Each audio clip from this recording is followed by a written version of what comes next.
Hey guys, tonight we journey back to a time when the world was still wide open, uncertain, and brutally unforgiving for anyone brave or desperate enough to cross it.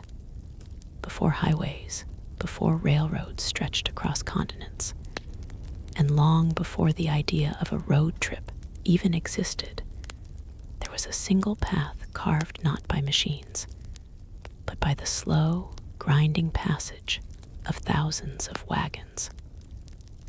It was called the Oregon Trail, and for the people who stepped onto it, it was not a journey in the modern sense. It was a gamble with hunger, disease, weather, distance, and fate itself. In the mid-1800s, America was still a young nation, but it was already restless.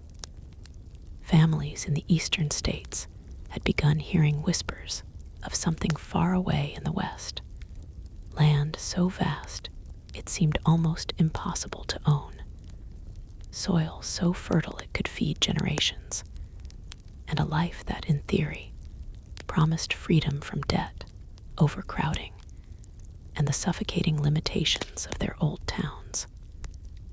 But between them and that promise stood more than 2,000 miles of wild, uncharted terrain. And so, in the spring of each year, they gathered, not in crowds or organized groups at first, but slowly, like scattered drops forming a river. Farmers sold everything they owned. Blacksmiths packed up their tools. Entire families dismantled their lives into what could fit inside a wooden wagon, no larger than a small room. They carried flour, bacon, beans, rifles, cast iron pans, Bible pages, sewing kits, and sometimes nothing more than hope and necessity. They called them wagon trains, though there was nothing smooth or predictable about them. Dozens, sometimes hundreds of wagons would form loose caravans, each pulled by oxen or horses that were often as exhausted as the people guiding them. There were no guarantees of safety, no hospitals, no supply stations waiting just ahead. Every mile had to be earned through mud, dust, heat, or snow. At first, the trail seemed almost manageable. The early stretches through Missouri and into what is now Kansas were deceptive in their calmness. Wide plains rolled out like an endless ocean of grass, and the sky above them felt impossibly large. New travelers often felt a strange excitement during these early days. Children would run alongside wagons, laughter mixing with the creaking of wooden wheels. And for a brief moment, it almost felt like an adventure rather than a migration. But the illusion never lasted long. As the wagons moved deeper into the interior of the continent, the land began to change. Rivers grew wider and more dangerous. Weather shifted without warning. A bright morning could turn into a violent storm within hours, soaking supplies and turning dirt paths into thick, sucking mud that trapped wheels and exhausted animals. Every wagon that became stuck was a crisis, because stopping too long meant falling behind, and falling behind often meant being left alone. And alone was the last thing anyone wanted to be out there, because the trail was not empty. Other wagon trains moved in the same direction, and sometimes they passed each other like drifting ghosts, sharing warnings, rumors, and the occasional trade. A broken wheel might be repaired with help from strangers who, only days earlier, had been unknown faces.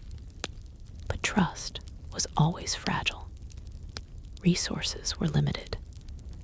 Every decision carried weight, and kindness often existed alongside quiet calculation, because everyone knew that if things became desperate enough, survival would matter more than generosity. Still, the real dangers were not always other people. They were hidden in the land itself. Water sources that looked safe could carry sickness.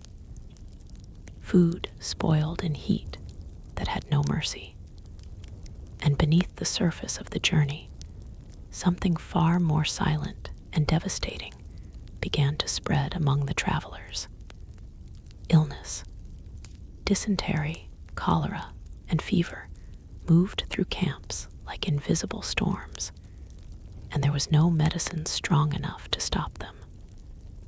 A single contaminated stream could weaken dozens within days, and when sickness came, the trail changed its meaning entirely. It was no longer about progress. It became about endurance. One wagon train, moving slowly along the Platte River, learned this in the most painful way.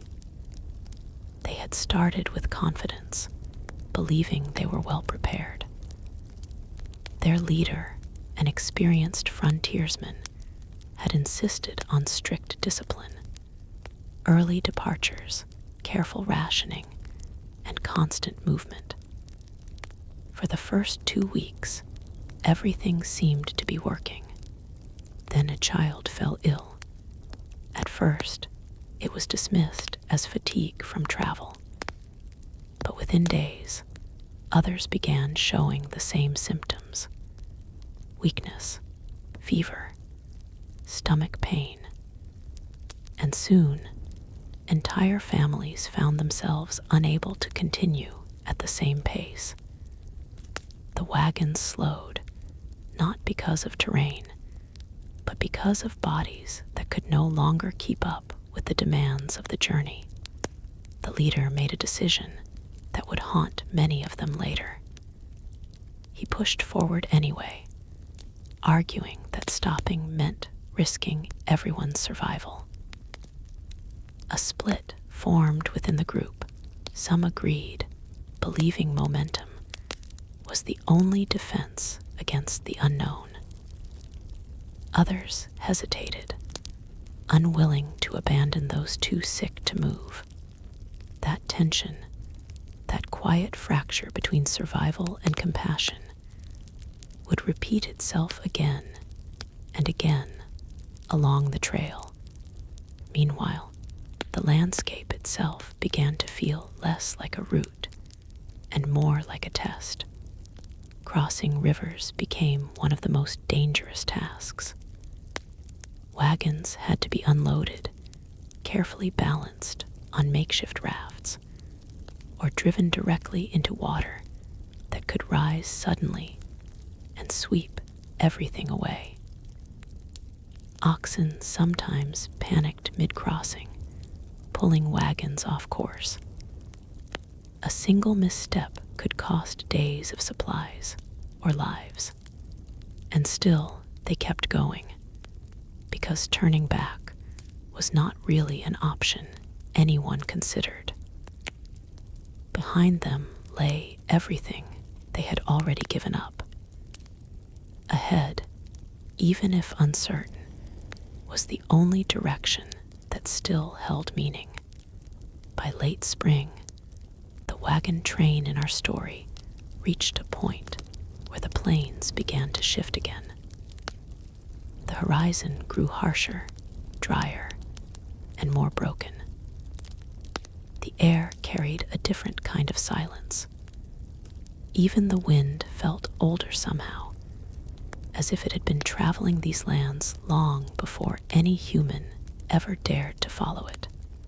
At night, campfires dotted the land like fatting stars. Around them, people spoke less about excitement and more about survival. Supplies were checked and rechecked.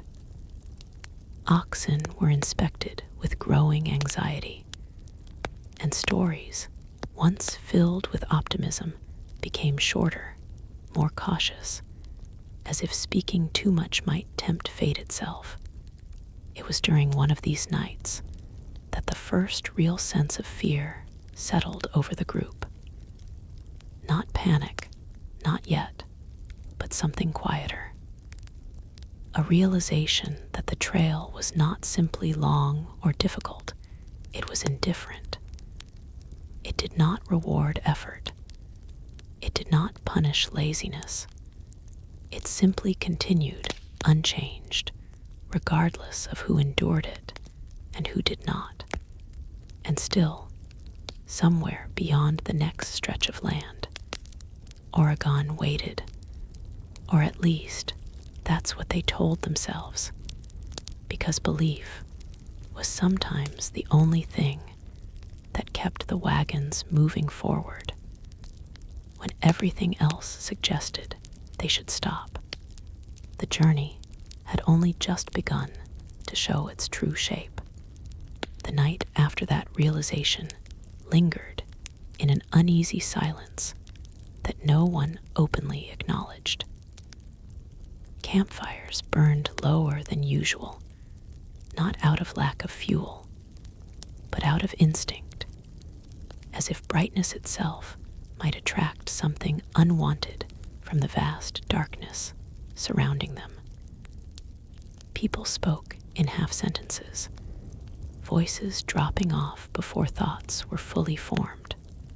Even the usual sounds of wagon maintenance, the tightening of straps, the shifting of wooden frames, the low groan of exhausted oxen felt subdued, almost respectful of the tension that had settled over the group.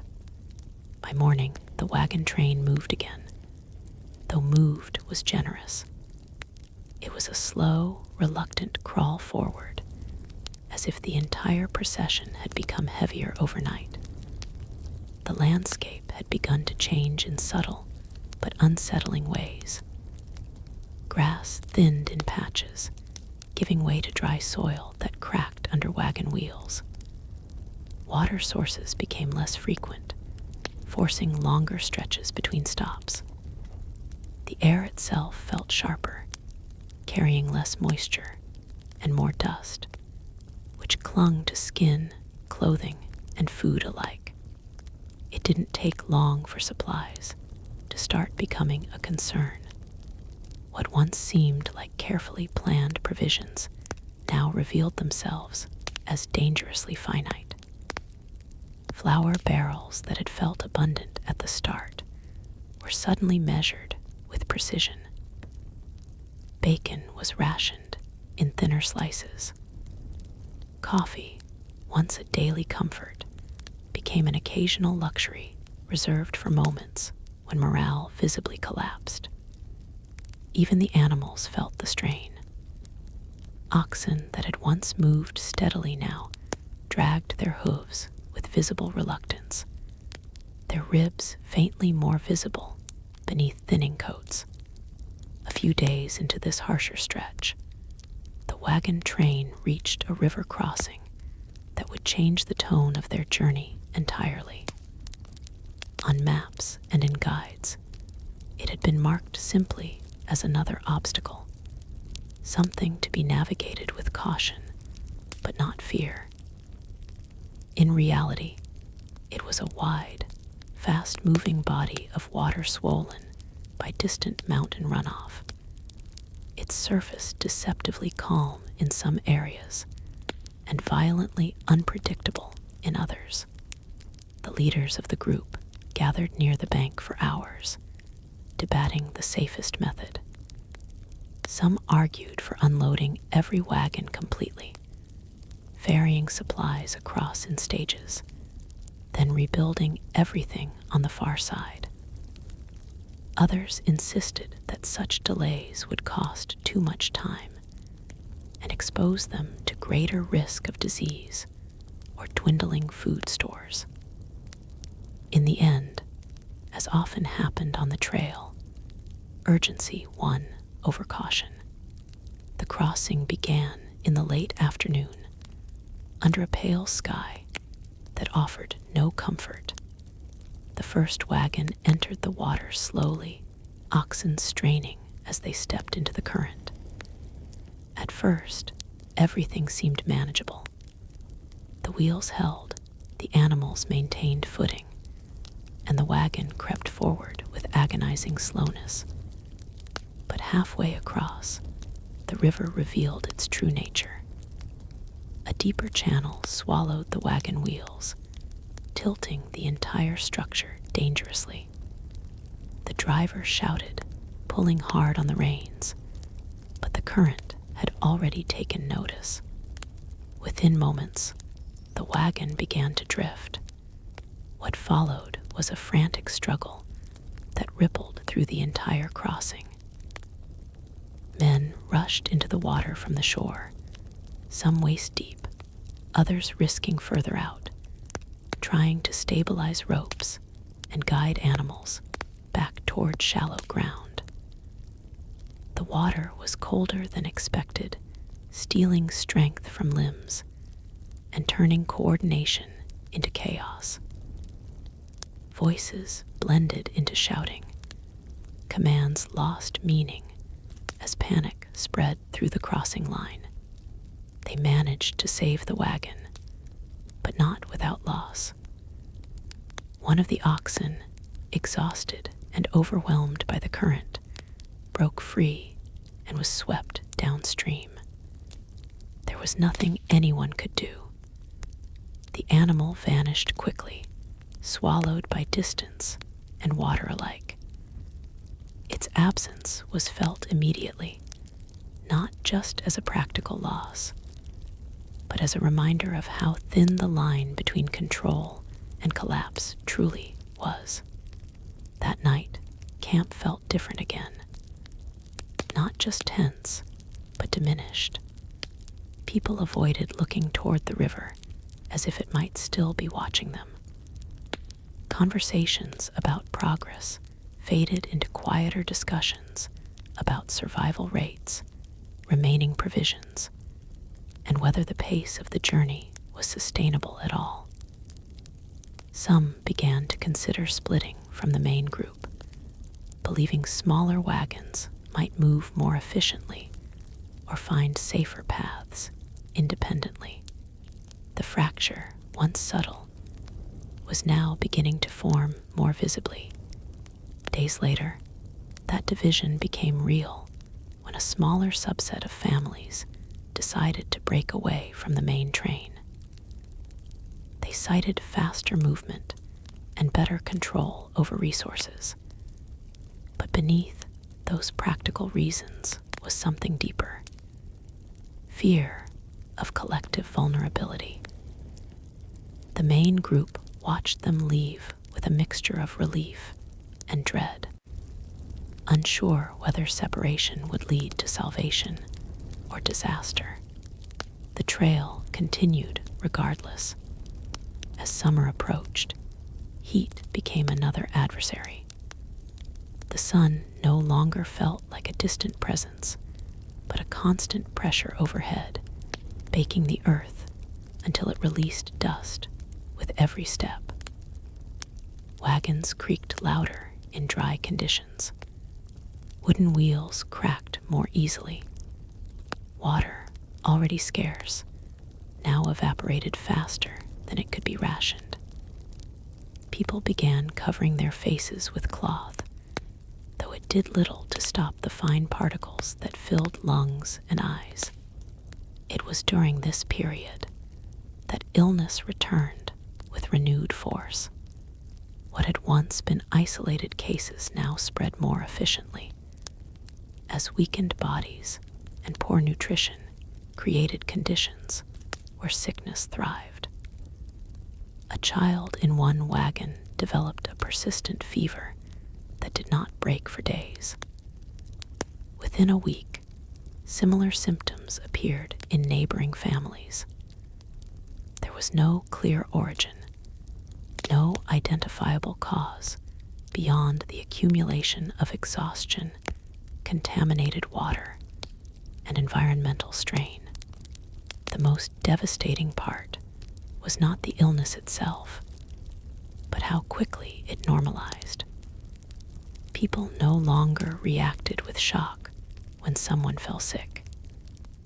Instead, there was a quiet acceptance, followed by practical adjustments, redistributing tasks, slowing movement, and occasionally making the painful decision to leave belongings behind in order to lighten loads. Every discarded item carried a story.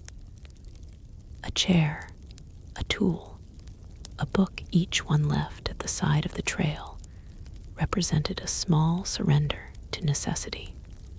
As the wagon train pushed further west, the terrain began to rise subtly. Rolling plains gave way to uneven ground, and distant silhouettes of rocky formations began to appear on the horizon. These changes were welcomed at first, as they signaled progress toward the mountain regions that marked the next stage of the journey. But elevation brought its own difficulties. Wheels strained more on inclines. Animals struggled with steep paths. Weather became unpredictable in new ways, with sudden temperature drops at night that forced families to huddle closer together for warmth. The contrast between daytime heat and nighttime cold created a cycle of discomfort that wore down both body and spirit. At one point, the wagon train encountered another group traveling in the opposite direction. The meeting was brief but unsettling. The returning travelers looked worn in a way that went beyond fatigue. Their wagons were fewer, their supplies visibly depleted, and their expressions carried something close to resignation. When asked about conditions ahead, their answers were vague, but heavy with implication. They spoke of difficult passes, unreliable water sources, and stretches of land where progress slowed to a crawl. No one said outright that the journey was impossible, but no one needed to. After they passed, silence lingered longer than usual among the wagons. The information they had received did not change the destination, but it altered its shape in their minds. Oregon was no longer a guaranteed promise. It was becoming a question. Still, forward movement continued, because by this point, turning back would require a different kind of courage, one that most no longer possessed. The idea of retracing thousands of miles, of admitting failure after so much loss and effort, felt heavier than any mountain they might still face. As the wagons pressed on, the trail narrowed in both a literal and psychological sense. The vast openness of earlier weeks was replaced by tighter corridors of land, where choices felt more constrained and mistakes more costly. Every decision carried increased weight.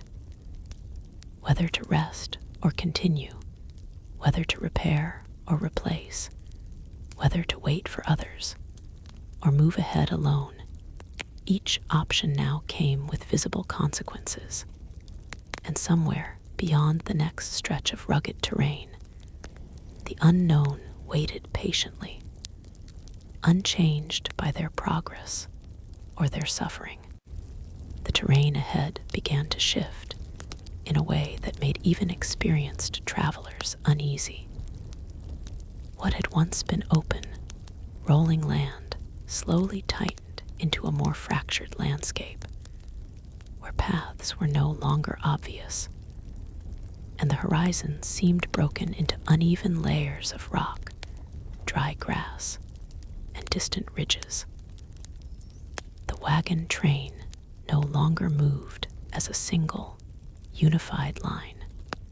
Instead, it stretched out unevenly, like a thread pulled too thin in places, with gaps forming between groups that had once stayed tightly coordinated. The leaders tried to correct this by adjusting schedules and enforcing regrouping points, but the land itself resisted structure. Some wagons advanced faster due to lighter loads or stronger animals, while others lagged behind because of illness or mechanical breakdowns. Every attempt to bring order only highlighted how fragile that order really was. The illusion of a disciplined migration was giving way to something more chaotic and human, individual survival strategies unfolding under the same harsh sky. It was around this stage of the journey that a new kind of exhaustion set in.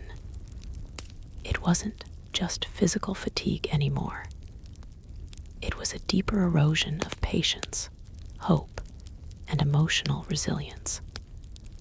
People began to speak less about arrival and more about endurance. Conversations shifted from "when we reach Oregon" to "if we make it through this section." That subtle change in language marked a turning point in the psychological weight of the trail.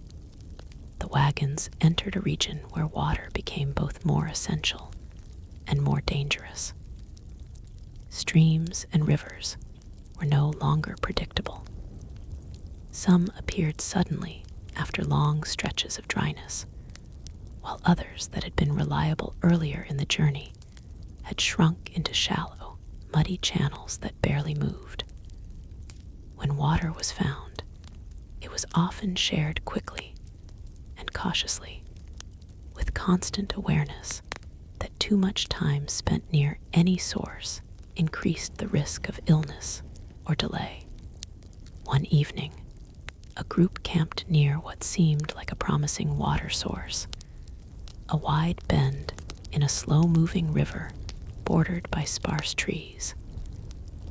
The decision to stay overnight was made quickly, driven by fatigue and the need to rest animals. At first, the camp felt almost peaceful. There was even a brief return of normal conversation as people washed dust from their faces and allowed themselves a rare moment of comfort. But by the next morning, something had changed. A number of animals showed signs of weakness, refusing food and moving sluggishly. Then, as the day progressed, a few travelers began to experience similar symptoms: stomach pain, dizziness, and a heavy sense of fatigue that did not match the effort they had exerted. Rumors began circulating quietly before anyone confirmed anything. The water, it seemed, had not been safe. Panic did not erupt immediately. Instead, there was a slow, creeping realization that spread from wagon to wagon. People began questioning how much they had consumed, how long they had been exposed, whether boiling had been enough, whether it was already too late. The uncertainty was almost worse than the symptoms themselves. There was no visible enemy, no clear explanation, only suspicion and the growing fear that something invisible had entered their bodies. The leaders ordered immediate movement away from the river, even for those who were already weak. It was a controversial decision, but experience on the trail had taught them that staying in one place often allowed problems to grow faster than movement did. So the wagons pulled away, slowly and unevenly, leaving behind the water source that had briefly seemed like salvation. What followed was a stretch of days defined by uncertainty. Some recovered quickly, suggesting the contamination had been mild or temporary. Others did not, and their condition worsened steadily as the trail continued. There were no proper treatments, only rest when possible, and whatever remedies individuals carried from home herbs, tinctures, or simple faith-based practices that offered comfort more than cure. The emotional toll of this event lingered long after the physical symptoms faded. Trust in the environment weakened further. Every river, every stream, every puddle was now viewed with suspicion. Water, which had once been a symbol of relief, became another variable in a constant calculation of risk. As the wagon train moved deeper into the interior changes of the landscape, they began to encounter more frequent signs of other travelers who had passed before them. Abandoned wagon parts, broken wheels left half buried in dust, and scattered personal belongings told silent stories of hardship and decision-making under pressure. Sometimes there were makeshift graves marked with simple wooden crosses or stones, often with no names, only dates or brief inscriptions that spoke to the brevity of life on the trail. These sites had a cumulative effect. Each one reinforced the understanding that not every journey ended in arrival. Some ended quietly, absorbed into the land without recognition or ceremony. And while no one spoke of it directly, everyone understood the implication. The same fate was statistically possible for any of them. Despite this, there were still moments of human connection that resisted the harshness of the environment. One such moment occurred when a wagon wheel broke completely in a remote stretch of rocky ground far from any settlement or assistance. The family affected had no spare parts and no obvious way forward. For a brief time, it seemed as though they might be forced to abandon their wagon entirely, but instead of leaving them behind, several nearby wagons stopped. People who had little extra to give contributed tools, wood, and labor. Strangers worked together in the heat, improvising repairs with a level of cooperation that seemed almost out of place in such a punishing environment. By late afternoon, the wheel was functional again, imperfect, but sufficient to continue. No one celebrated the repair.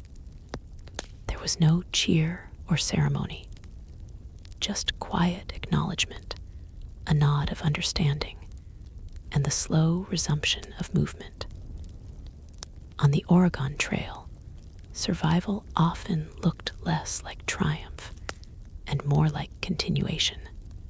As the weeks passed, the wagon train approached the edges of more difficult terrain. The land became increasingly uneven, with sharper inclines and more frequent obstacles that required detours or physical labor to overcome. Trees became more scattered, and the wind began to feel different, less like a background force, and more like something that actively shaped the experience of travel. At night, temperatures dropped more sharply, forcing tighter grouping around fires. the soundscape changed too. Crickets and familiar plains sounds faded, replaced by quieter, more irregular noises that travelers could not always identify. This lack of familiarity heightened awareness, making even small sounds feel significant. One night, a rumor spread through the wagons that a group ahead had encountered a path so difficult that they had been forced to abandon wagons entirely and proceed on foot. The story could not be verified, but it circulated quickly, feeding both fear and determination. For some, it reinforced the need to keep pushing forward without hesitation. For others, it planted doubt about whether all possessions would eventually become liabilities rather than assets. The wagon leaders held another meeting, discussing whether adjustments in load distribution or pace might help prevent such extreme measures. But there were no easy solutions left. Everything was already optimized for survival. Any further reduction in weight meant giving up essential items, and any slowdown meant risking depletion of supplies before reaching safer ground. So they continued as they were, carrying both their possessions and their uncertainty forward. The trail in this stage began to feel less like a path and more like a series of tests that never ended. Each day presented a new challenge: terrain, weather, health, or morale, and each challenge required immediate adaptation without the benefit of recovery time. Rest was no longer restorative in the traditional sense. It simply allowed enough recovery to continue to the next difficulty. And still, despite everything, there remained a quiet persistence among the travelers. Not optimism exactly, but something more stubborn. A refusal to let the journey end in the middle of it. A belief, fragile but enduring, that movement itself still mattered, even when direction felt uncertain. Beyond the next rise in the land, the trail continued forward, indifferent to their struggle, waiting as it always had for those willing or forced to follow it further into its unknown depths. The wagon train entered a stretch of land where the sense of direction itself began to feel unreliable. The horizon, once a steady guide, now broke into overlapping layers of ridges and distant elevations that made distance hard to judge. What looked close in the morning often remained far away by evening, and what seemed like a minor incline sometimes revealed itself as a slow, exhausting climb that drained both animals and people far more than expected. The trail was no longer simply something to follow, had become something to interpret. And interpretation under exhaustion was never dependable. The group had also begun to lose its earlier rhythm. In the beginning stages of the journey, there had been a kind of natural order to movement. Early starts, midday pauses, evening camps that followed a predictable pattern. But now that structure was eroding. Some wagons left earlier to avoid heat or catch better ground. Others delayed departure due to sickness or repair work. The result was a fragmented procession that stretched across miles, making communication difficult and coordination inconsistent. Even simple decisions became complicated. A decision to stop for rest might benefit one part of the train, but leave another exposed on poor terrain. A decision to push forward might bring faster arrival to a safer area for some, while causing breakdowns for those already weakened. The leaders no longer felt like guides so much as coordinators of competing urgencies, trying to balance needs that could no longer be fully aligned. It was during this phase that the emotional strain of isolation became more pronounced. Even though they were technically traveling together, many families began to feel increasingly alone. Wagons that once traveled side by side now often found themselves separated for hours or even days.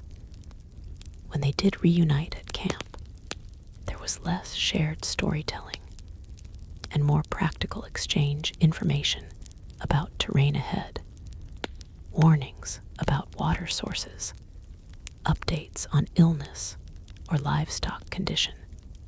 One of the most unsettling changes was how quickly news traveled in distorted form. A report about difficult terrain ahead might become, by the time it reached the rear wagons, a rumor of impassable land. A warning about illness in one section might spread as a claim of widespread outbreak. Without reliable communication systems, uncertainty filled every gap, and uncertainty always tended toward worst-case assumptions. In this atmosphere, even small events carried disproportionate emotional weight. A broken axle was no longer just a mechanical failure. It was a symbol of fragility. A delayed wagon was not simply behind schedule. It was potentially in danger.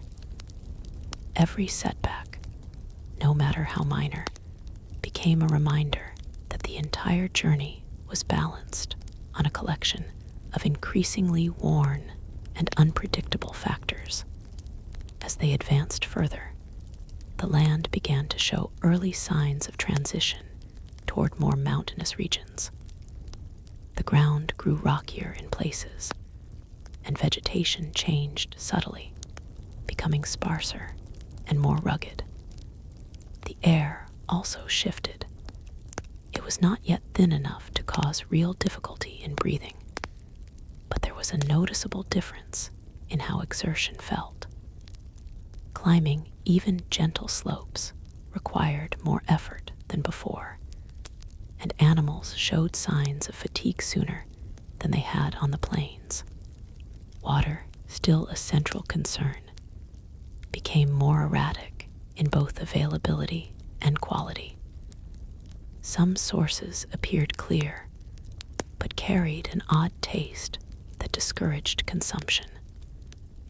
Others were murky, but had no immediate alternatives nearby, forcing difficult choices. The practice of boiling water became more consistent, though fuel for fires was not always abundant, and time spent preparing water meant less time for movement. One evening, the wagon train encountered a narrow valley that required careful passage. The terrain funneled all movement into a confined space between rising ground on both sides. At first, it seemed like a manageable corridor, even a welcome change from open exposure. But as more wagons entered, the limitations of the path became clearer. Movement slowed significantly, and congestion formed as wagons had to wait for others to clear bottlenecks ahead. It was here that tensions, already simmering beneath the surface of exhaustion, became more visible. Small disagreements over right-of-way escalated into sharper exchanges. A wagon that delayed too long could block several behind it, creating frustration that was rarely expressed directly, but often felt intensely. The pressure of time, combined with limited space and growing fatigue, created an environment where patience was increasingly scarce. Still, progress continued. Eventually, the group emerged from the narrow valley into a more open area, but the relief was temporary. The land ahead was no less demanding, only different in structure. Instead of confinement, there was now exposure again, but with the added challenge of elevation changes that forced constant adjustment in pace and effort. During this stretch, a particularly difficult incident occurred involving a sudden storm that developed with little warning. The sky had been overcast in the morning, but not unusually so. By midday, however, wind speeds increased sharply, and dark clouds moved in quickly, transforming the landscape within hours. Rain fell heavily, turning dry ground into slick, unstable terrain. Wagons that were already struggling with elevation found it even harder to maintain traction. Visibility dropped significantly. Wagons ahead became silhouettes, then disappeared entirely, at times behind sheets of rain. Communication broke down as voices were carried away by wind or drowned out by weather. In these conditions, maintaining formation became nearly impossible. One wagon, slightly separated from the main group due to earlier delays, became temporarily isolated. Its occupants had to make immediate decisions about whether to attempt rejoining the train or find shelter and wait out the storm. They chose to wait, prioritizing safety over movement. While this decision likely prevented more serious risk, it also contributed to further separation from the group. When the storm finally passed, the landscape looked subtly altered. Water had carved new small channels through the soil. Paths that were previously clear were now partially eroded or obscured. Recovery from the storm required not just physical effort, but also reorientation, as familiar routes had been changed by the weather's impact. In the aftermath, the wagon train spent time regrouping and assessing losses. While no major destruction had occurred, smaller damages accumulated. Soaked supplies, damaged coverings, and strained animals that required rest before continuing. These smaller losses, though individually manageable, contributed to a growing sense of depletion that was difficult to quantify, but deeply felt. As they continued forward, stories from earlier in the trail began to take on new meaning. Experiences that had once felt like isolated hardships now seemed like early indicators of a larger pattern.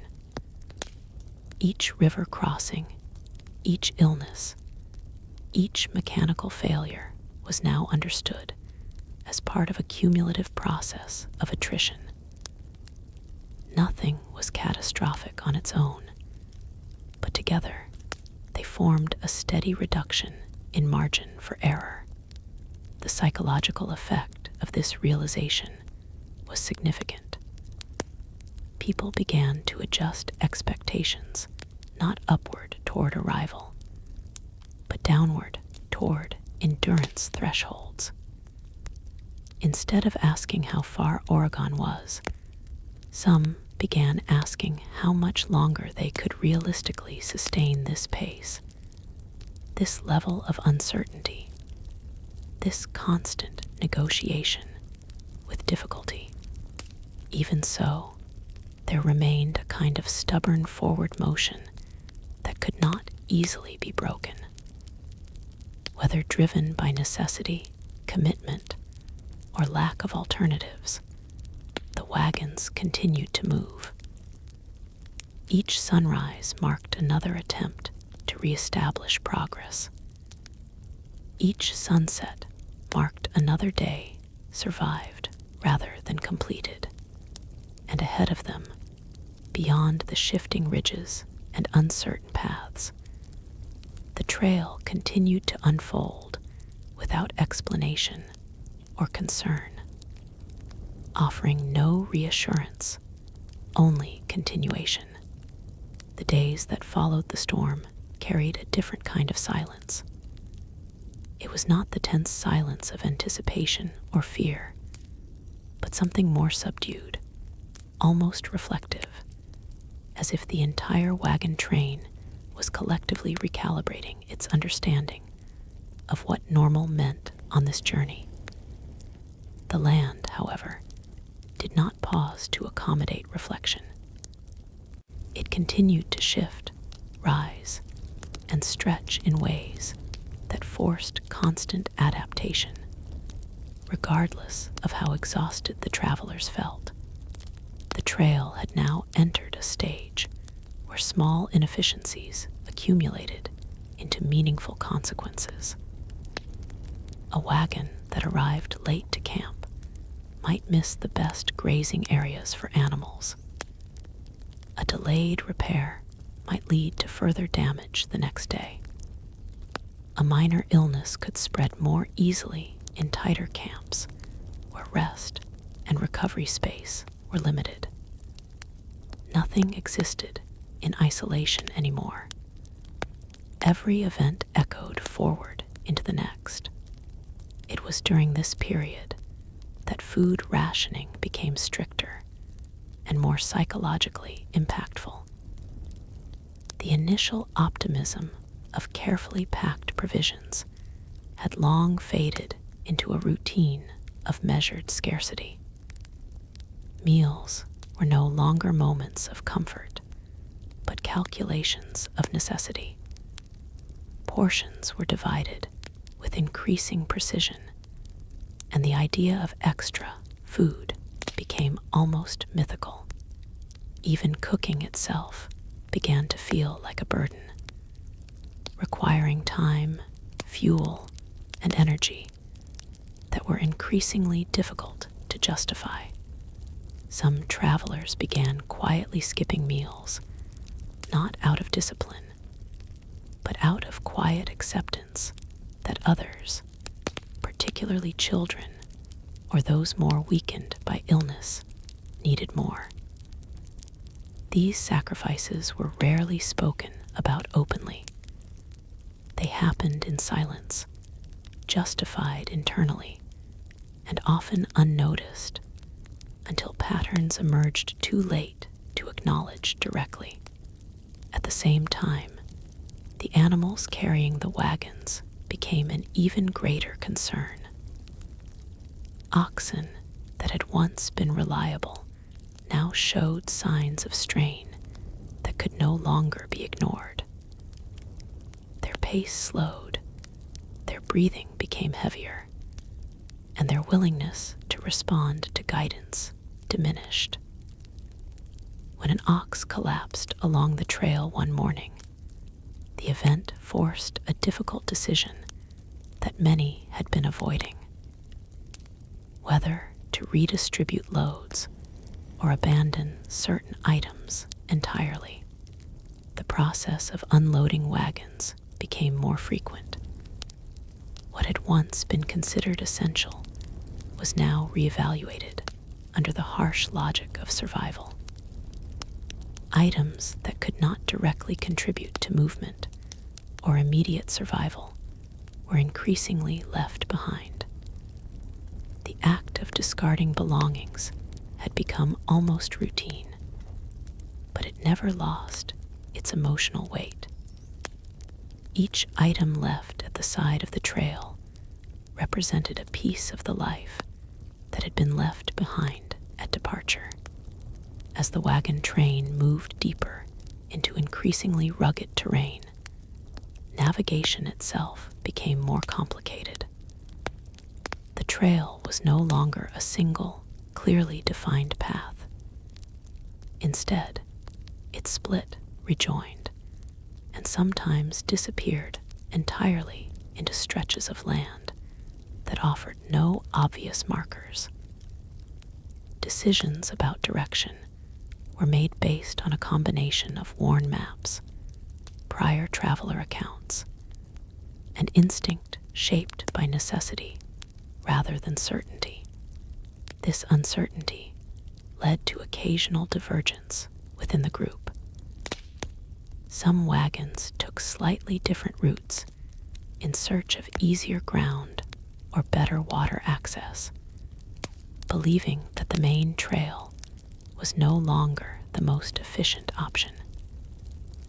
These deviations were not always intended as permanent separations, but in practice, they often resulted in prolonged isolation between groups that had once traveled closely together. The psychological effect of this fragmentation was profound. The wagon train was no longer experienced as a single journey, but as multiple overlapping journeys that occasionally intersected. Familiar faces became less frequent.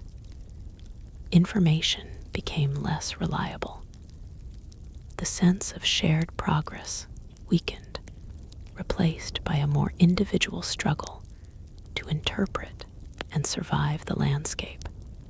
In one such divergence, a small cluster of wagons took a slightly lower route through a series of rolling hills, hopping to find easier terrain and more consistent water sources.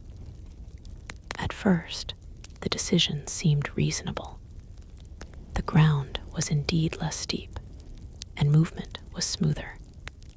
But what they gained in ease of travel, they lost in clarity of direction. The route became increasingly ambiguous, with fewer recognizable markers and less evidence of prior passage. After several days, uncertainty began to grow within the group. They had not encountered any clear confirmation that they were still on a viable path toward their destination. Attempts to rejoin the main trail became complicated by lack of consensus about where the deviation had begun and how best to correct it. This uncertainty introduced a level of anxiety that affected decision-making, leading to slower movement and more frequent stops for discussion. Meanwhile, the main wagon train continued forward, unaware of the full extent of the separation.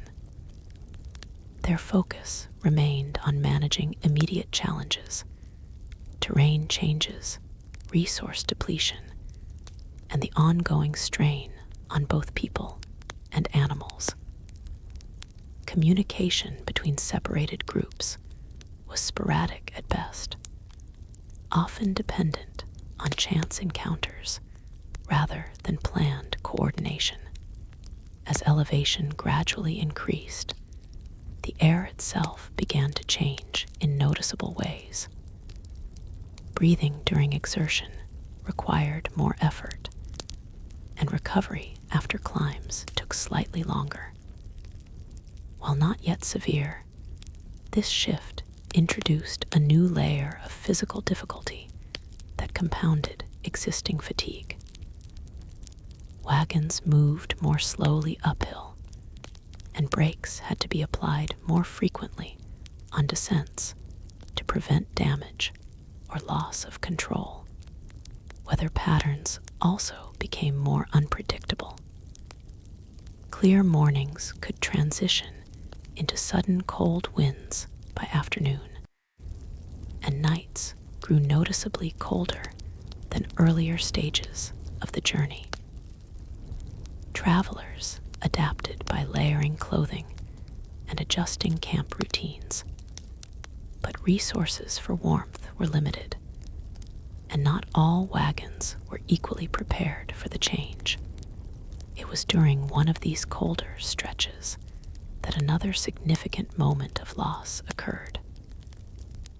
A wagon carrying a family that had been part of the journey since its early stages suffered a critical failure when its axle broke on a steep incline. The position made immediate repair difficult, and the surrounding terrain offered little safe space for unloading or redistribution of weight. Efforts were made to fix the damage using available tools and materials, but the conditions were not favorable. Time was limited, animals were strained, and the slope itself made sustained work difficult. After several hours of unsuccessful attempts, a difficult decision was made. The wagon could not continue in its current state without risking further loss, including injury to both people and animals. What followed was a quiet and emotionally restrained process of redistribution. Belongings were transferred where possible, essential items were prioritized, and non-essential possessions were left behind. The family affected joined other wagons temporarily, their identity as an independent unit dissolving into the larger group structure out of necessity rather than choice. No one spoke of the event in dramatic terms. There was no single moment of collapse or failure. Instead, it unfolded gradually through adjustments, reassessments, and reluctant acceptance. On the Oregon Trail, endings rarely announced themselves. They simply accumulated until continuation took a different form. As the wagon train pressed onward, encounters with signs of previous travelers became more frequent. Old wagon tracks cut into hardened soil, abandoned camp remnants, and occasional markers left behind by those who had passed earlier, all served as reminders that the route had been traveled before, but not always completed successfully. These traces created a layered sense of time, where present movement existed alongside echoes of earlier journeys. The presence of these remnants influenced behavior in subtle ways. Some travelers became more cautious, interpreting them as warnings. Others became more determined, seeing them as evidence that others had made it through difficult sections. The same observation could produce opposite interpretations depending on the mindset of the observer, highlighting how fragile perception had become under sustained hardship. Despite all of this, movement continued. The wagon train did not stop entirely, even when progress slowed or became uncertain. There was always a next ridge to cross, a next river to approach, a next stretch of land that might offer either relief or further difficulty. The lack of certainty did not eliminate direction. It only made direction harder to interpret. And so they moved forward, shaped increasingly by endurance rather than expectation, carried by a combination of necessity, fatigue, and the persistent belief that the landscape ahead, however harsh or unclear, still contained something that justified continuing the journey. The trail ahead began to feel less like a continuous journey and more like a sequence of increasingly demanding intervals, each one separated by brief moments of recovery that never quite restored what had been lost. The wagon train had entered a phase where endurance was no longer about strength alone, but about managing depletion without allowing it to become total collapse. Every morning began with quiet assessment of animals, of supplies, of weather, and every evening ended with the same unspoken question: how much further can this continue? The terrain itself had grown more uneven and demanding. Gentle slopes were now replaced with sharper ascents and descents that required constant adjustment of wagon positioning. Wheels had to be braced more frequently, and animals were guided with greater caution to prevent slipping on loose stone or uneven ground. What once might have been a simple half-day stretch of travel now required full-day effort with limited margin for error. In these conditions, even experienced travelers found their judgment tested. Distances were harder to estimate, and the lack of consistent landmarks made navigation increasingly dependent on memory and interpretation rather than clear visual guidance. The trail markers that once provided reassurance were now sparse or weathered beyond easy recognition, forcing the group to rely more heavily on collective decision-making. But collective decision-making itself had become more complicated. The wagon train, though still traveling in roughly the same direction, had developed subtle internal divisions based on pace, condition, and confidence. Some wagons prioritized speed, pushing forward whenever terrain allowed. Others moved cautiously, often falling behind, but reducing risk of damage or exhaustion. These differences in approach created uneven spacing that was difficult to reconcile. Attempts to regroup periodically helped, but they could not fully restore the earlier sense of cohesion.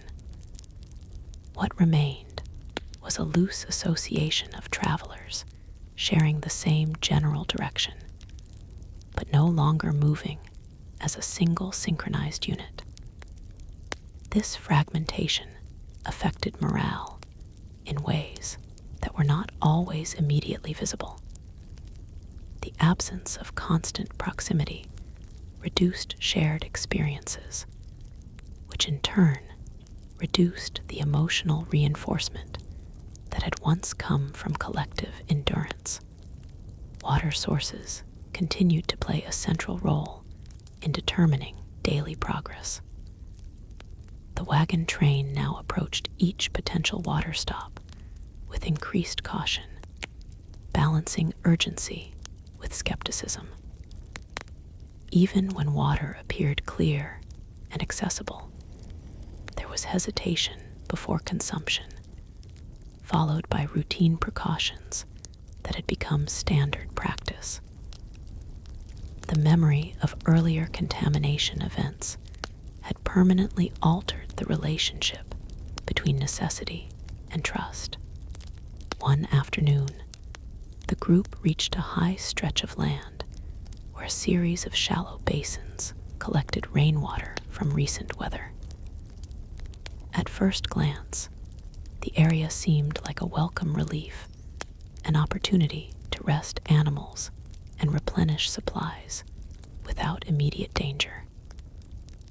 But experience had taught caution, and leaders ordered a structured approach: limited intake, careful observation of animal reactions, and staggered use across wagons.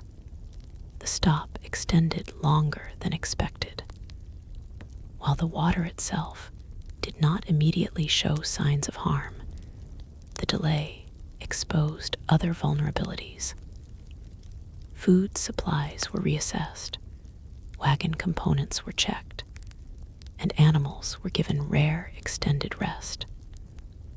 This pause, though necessary, disrupted the rhythm of movement that the group had been trying to maintain. When departure finally resumed, the wagon train felt slightly more fragmented than before. As they moved away from the basins, the land began to shift again, this time with a more pronounced transition toward rugged elevation. Rocky outcrops became more frequent, and the ground underfoot grew less forgiving. Wagons had to be guided with greater precision to avoid damage, and progress slowed accordingly. The physical strain on both people and animals increased noticeably. It was during this stage that a new kind of risk emerged, not from terrain or weather, but from decision fatigue. After months of constant adaptation, the ability to make quick, effective decisions began to erode. Even experienced leaders found themselves pausing longer before issuing instructions, weighing options that had previously been resolved more instinctively. This hesitation, though understandable, introduced delays that compounded existing challenges. In one instance, a minor misjudgment during a descent resulted in a wagon wheel striking an unseen rock with enough force to crack the rim. The damage was not immediately catastrophic, but it was serious enough to require immediate attention. The wagon was halted, and the group gathered to assess the situation. The repair process was slow and difficult due to the terrain, and the delay affected the timing of the entire train's movement for that day.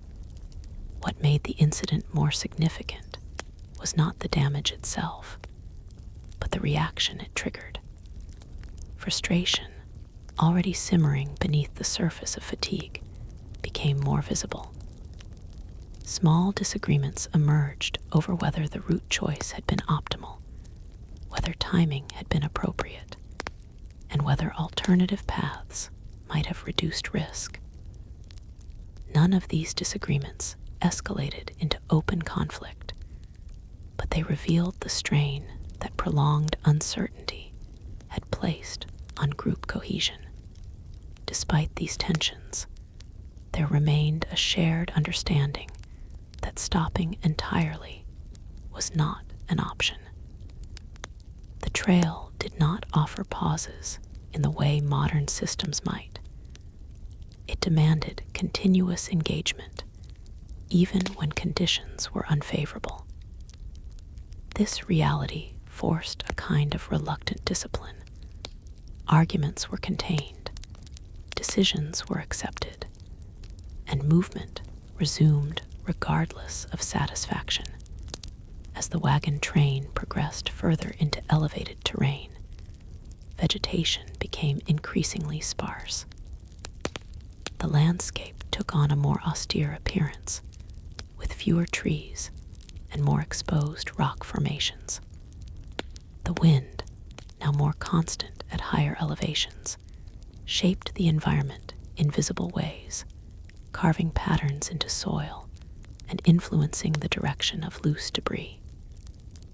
Nights grew colder still, and camp arrangements adjusted accordingly, with tighter formations and more concentrated use of fire for warmth. Sleep itself became less restorative.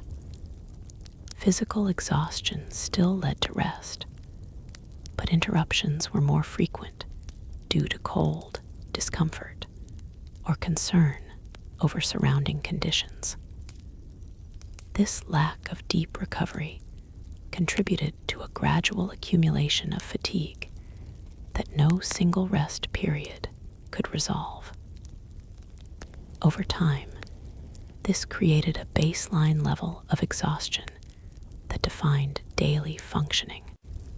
During this period, a small but meaningful event occurred that briefly interrupted the general tone of strain. A group of travelers encountered another wagon party that had taken a slightly different route earlier in the journey and had managed to maintain better animal health and slightly more stable supplies. The meeting was brief but significant, as it provided comparative insight into how different choices earlier in the trail had produced different outcomes. There was no envy expressed openly, but there was recognition. Both groups understood that their paths had diverged not because of major decisions alone, but because of accumulated small choices made under uncertainty. The realization reinforced the idea that survival on the trail was less about single correct decisions and more about sustained adaptation under imperfect conditions. After the groups parted ways, the wagon train continued with renewed awareness of how variable outcomes could be even within the same overarching journey. This awareness did not necessarily change their immediate circumstances, but it influenced how they interpreted them. Success and struggle were no longer viewed as absolute states, but as relative positions along a shared spectrum of difficulty. As the trail continued to wind through increasingly demanding terrain, the sense of forward motion remained constant, even as clarity about destination and progress became less certain. The landscape offered no reassurance, only continuation, and the travelers responded in kind, moving forward not because the path was easy or clear, but because it was still there, extending into the distance, demanding to be followed. The higher the wagon train climbed, the more the world seemed to strip away anything unnecessary. Trees became rare, then smaller, then absent altogether in some stretches, leaving only exposed rock, wind-carved soil, and the occasional stubborn patch of grass clinging to life in sheltered dips of land. The sense of enclosure that had once come from forests or river valleys was replaced by openness, so wide it felt almost confrontational, as if the land itself was watching their progress without interference or sympathy. By this stage of the journey, time had started to lose its earlier structure. Days were no longer measured with the same clarity they once had been. Instead of distinct segments of morning, midday, and evening, there was only movement and pause. Movement when the terrain allowed it, pause when exhaustion or obstacles demanded it. Even the act of stopping felt less like rest and more like a temporary suspension of effort before it inevitably resumed. The wagon train had also begun to change in its internal composition. Not dramatically, not in any single moment, but gradually, through small separations that accumulated over time. Wagons that had once set out together were now spread across uneven distances, some consistently ahead, others consistently behind. The idea of a unified group still existed in theory, but in practice, it had become a loose chain of individuals and families, connected more by shared direction than shared presence. Communication between these separated segments was inconsistent. Messages were passed hand to hand when encounters happened naturally along the trail, but there was no guarantee of timing or completeness. As a result, each section of the train often operated with partial information, making decisions based on what they knew rather than what was happening across the entire group. This fragmentation did not cause immediate breakdown, but it steadily increased the unpredictability of outcomes. In this environment, even leadership began to feel different. The individuals responsible for guiding the wagons were no longer simply making decisions. They were constantly managing uncertainty. Each choice carried the weight of incomplete knowledge. A decision that appeared reasonable in the morning could become questionable by evening due to conditions in another section of the trail. Over time, this created a persistent sense of caution that slowed decision-making and increased internal hesitation. It was during this phase that the wagon train encountered one of the most physically demanding stretches yet. The path narrowed between rising formations of rock, forcing wagons into a tighter corridor where movement had to be carefully controlled. The ground was uneven, and in some places, loose stone made traction unreliable. Every wagon required active guidance through the passage, with multiple people often walking alongside to stabilize wheels and prevent slips. The strain on animals increased significantly here. Oxen that had previously managed steady progress on inclines now struggled to maintain consistent footing. Breathing became heavier, and recovery times lengthened noticeably. In some cases, wagons had to be partially unloaded and rebalanced to reduce strain, adding time and effort to already difficult progress. At one point in this section, a wagon became stuck in a particularly narrow and uneven passage where one wheel slipped into a shallow depression between rocks. The angle made it impossible to move forward without assistance, and reveering was equally difficult due to the confined space. What followed was a prolonged effort involving multiple wagons, ropes, and careful coordination to gradually shift the trapped vehicle free without causing further damage. The process took hours, and by the time the wagon was finally freed, the group's overall progress for the day had been significantly reduced. Yet, there was no sense of surprise or outrage. By now, such delays had become expected features of the journey rather than exceptional events. The response was practical.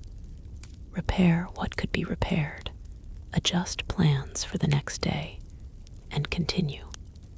As they moved beyond the narrow corridor, the landscape opened slightly again, but not in a way that brought relief.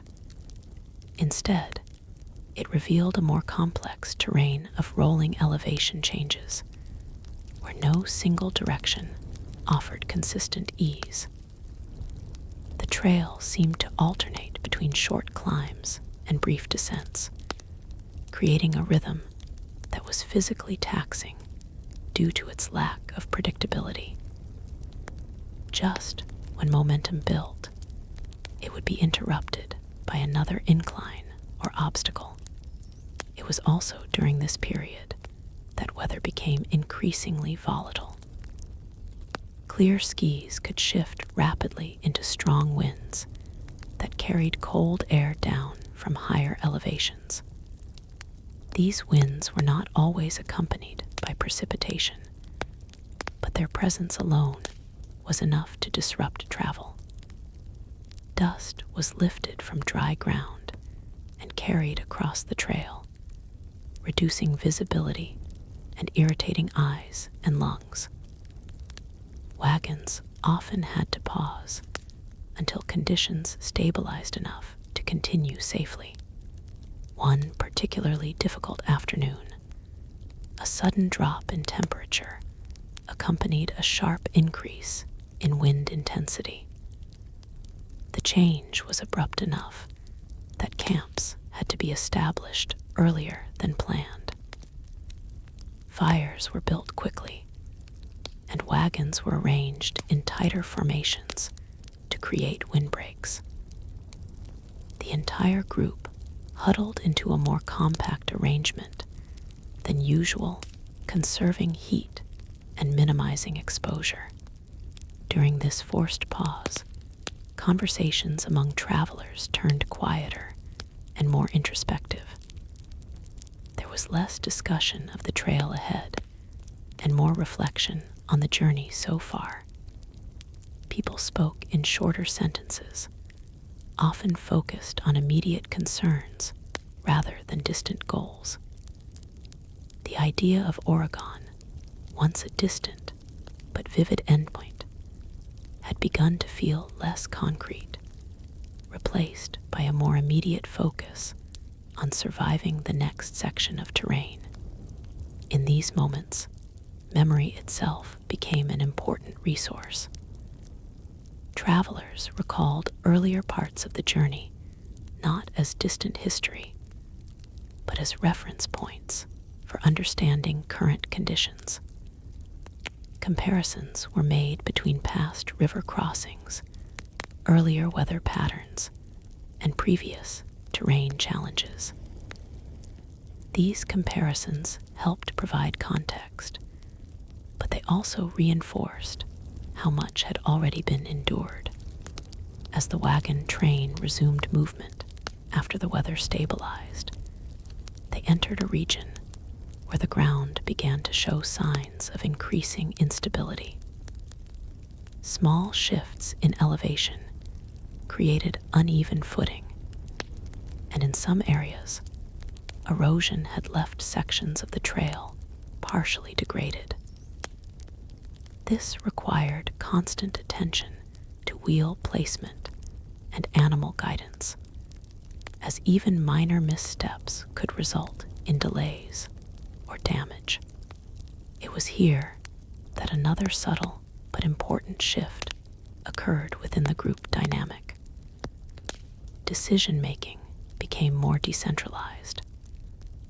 Instead of relying solely on designated leaders, smaller groups within the train began making immediate choices based on local conditions. This was not a formal change, but a practical adaptation to the reality that conditions varied too quickly for centralized direction to remain effective at all times. This decentralization improved responsiveness in some cases, but also introduced variability in approach. Different wagons handled similar situations in slightly different ways, leading to uneven outcomes. Some groups managed to maintain smoother progress through difficult patches, while others experienced repeated delays. Over time, this contributed further to the uneven spacing of the train. Despite these growing complexities, there remained a shared continuity of purpose that prevented complete disintegration. Even as structure loosened, direction remained consistent. The wagons still moved westward, still followed the general path, still operated within the same overarching objective. It was this shared direction, more than coordination or structure, that continued to bind the group together. And so, through exhaustion, through shifting terrain, through uncertainty that never fully resolved itself, the wagon train continued forward. Not with certainty of arrival, and not with confidence in ease, but with the persistent reality that the trail ahead still existed. And as long as it did, movement remained the only answer it offered. By the time the wagon train pushed beyond the last of the gentler slopes, the landscape had fully transitioned into something more severe and unyielding. The ground was no longer simply uneven.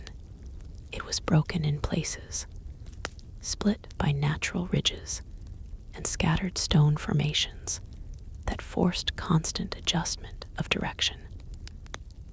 What had once been a forward path now often felt like a negotiation with the terrain itself, as if the land required permission for passage and only granted it reluctantly. The psychological effect of this environment was subtle but persistent. Travelers no longer spoke of the land as something they were moving through, but something they were enduring.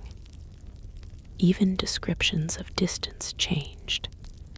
Instead of miles or days, people began referring to the next rise, the next descent, or the next pass, as though progress could only be measured in obstacles rather than space.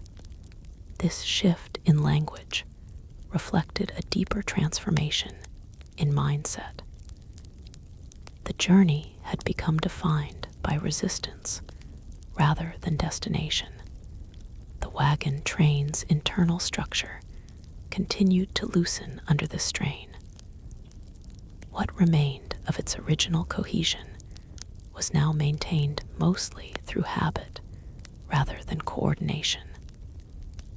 Wagons followed general direction, but not always in tight formation. Gaps between groups widened and narrowed unpredictably, depending on terrain, animal condition, and individual decision-making. Some wagons moved ahead when conditions allowed, while others fell behind due to unavoidable delays, creating a constantly shifting formation that resembled a scattered procession more than a unified train. In this phase, the role of experience became increasingly important. Those who had traveled longer on the trail were able to anticipate certain patterns in terrain and weather, but even their knowledge had limits.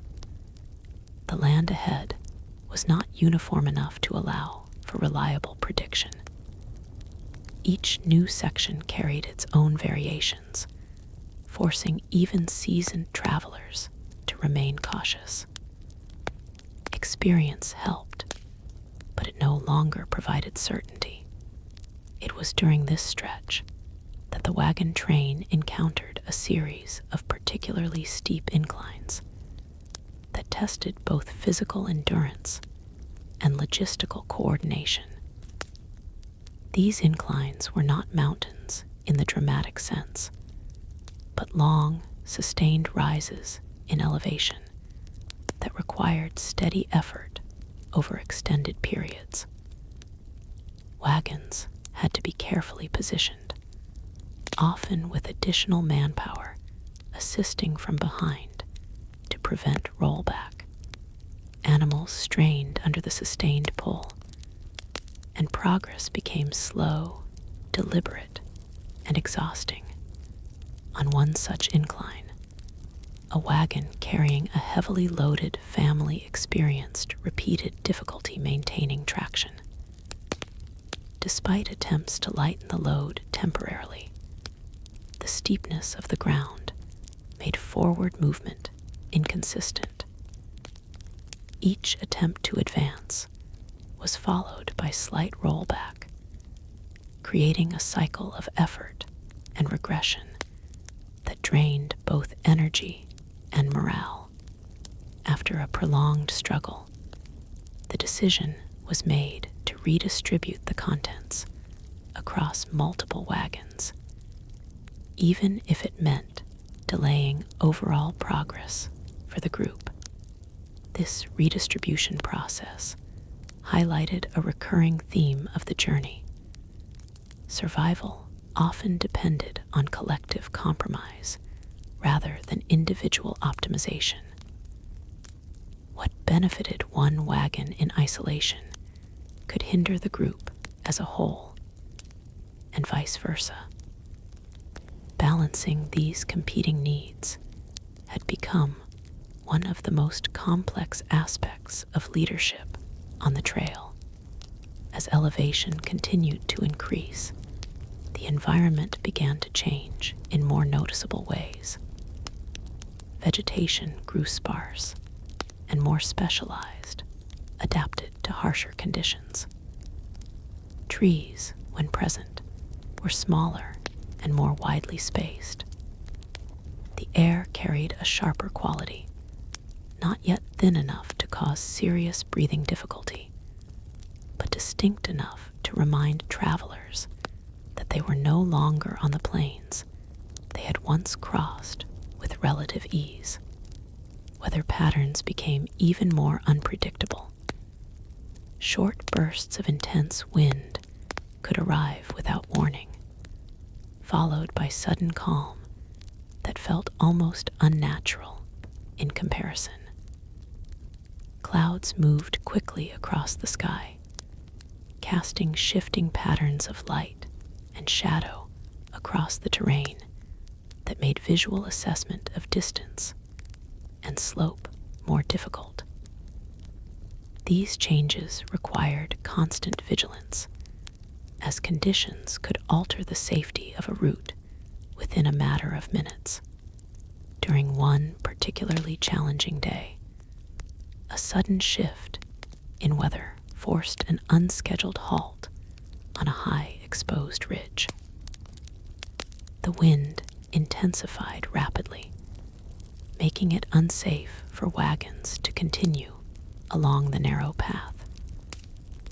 With little shelter available, the group had to arrange themselves in tight formations, using wagons as partial barriers against the force of the wind.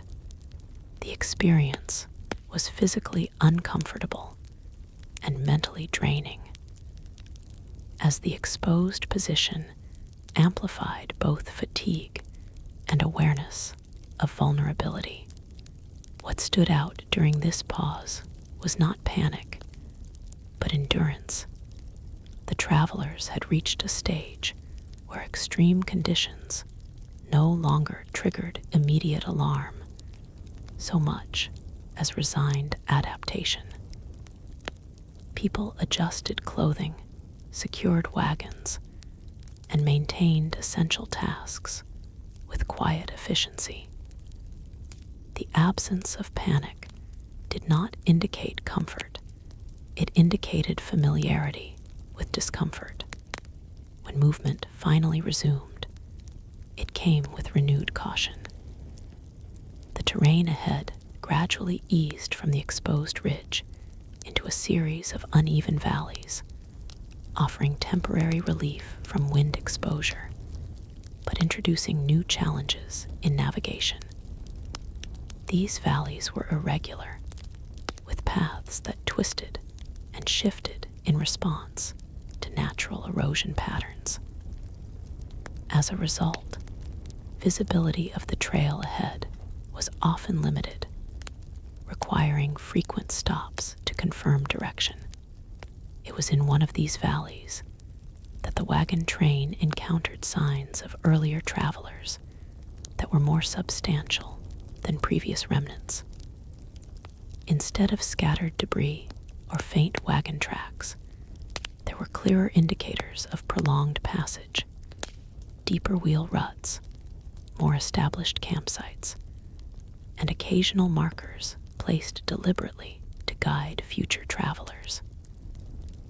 These signs offered reassurance that the path was still viable, even if difficult.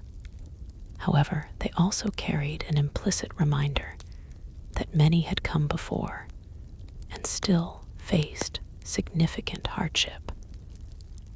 The presence of markers did not guarantee ease, only continuity.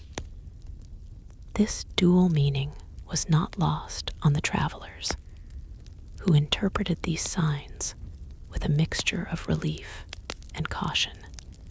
As the wagon train progressed deeper into this valley system, resource management became increasingly critical. Water sources were still present, but their distribution was uneven. Some stretches offered multiple access points, while others required longer travel between reliable sources. This variability forced careful planning of daily movement, ensuring that wagons did not outpace their access to essential supplies. Food supplies, too, continued to diminish at a steady but manageable rate. Rationing systems had become more refined over time, adjusted based on experience rather than initial estimates. While no immediate shortages were present, there was a constant awareness that the margin for error was narrowing. Every meal consumed was measured not just in nutritional terms, but in how it affected future flexibility. Despite these pressures, there were still moments of relative stability. Certain stretches of the valley allowed for smoother travel, where terrain flattened slightly and movement became more consistent. During these intervals, wagons could close gaps, repair minor damage, and allow both animals and people brief periods of reduced strain. These moments, though temporary, were essential for sustaining longer-term endurance. Yet even in these calmer stretches, there was no true sense of arrival or completion. The trail continued to extend beyond each temporary improvement, offering no finality, only progression. The travelers had learned by now not to interpret ease as conclusion, but as a brief reprieve within a much larger and ongoing passage. And so they continued forward, moving through valleys, ridges, and shifting terrain, carrying with them not certainty of destination, but the increasingly familiar rhythm of persistence, step after step, wheel after wheel, into a landscape that remained indifferent to their struggle, yet inescapable in its demand to be crossed. The valley system eventually began to widen again, but not in a way that restored comfort or predictability. Instead, it opened into a more complex landscape where multiple routes seemed possible at once, each branching subtly from the others before rejoining or disappearing into uneven terrain. This created a constant sense of ambiguity, as if the trail itself had stopped offering a single direction and instead presented a series of competing suggestions. The wagon train had now entered a phase where interpretation mattered as much as endurance. Two groups could look at the same stretch of land and reach different conclusions about the safest or most efficient path forward. Some favored higher ground, believing it offered better visibility and reduced risk of flooding or hidden obstacles. Others preferred lower routes, where movement was easier but water and erosion risks were higher. These differences did not create open conflict, but they introduced a layer of quiet divergence that shaped the formation of the train. As a result, the once linear progression became more like a shifting network of parallel movements. Wagons that chose different interpretations of the terrain often found themselves separated for extended periods before reconnecting later under more favorable conditions. These temporary separations became increasingly common and were accepted as part of the natural rhythm of the journey rather than treated as anomalies. In this environment, decision-making required a careful balance between caution and momentum. Moving too slowly risked falling behind and losing cohesion with the broader group. Moving too quickly risked encountering hazards without adequate preparation or support. The absence of a clear optimal pace forced travelers to constantly reassess conditions, often with incomplete or outdated information.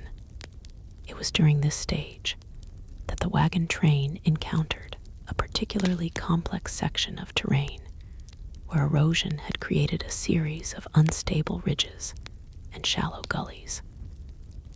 The surface appeared solid at first glance, but under closer inspection, certain sections revealed loose soil that could shift under weight.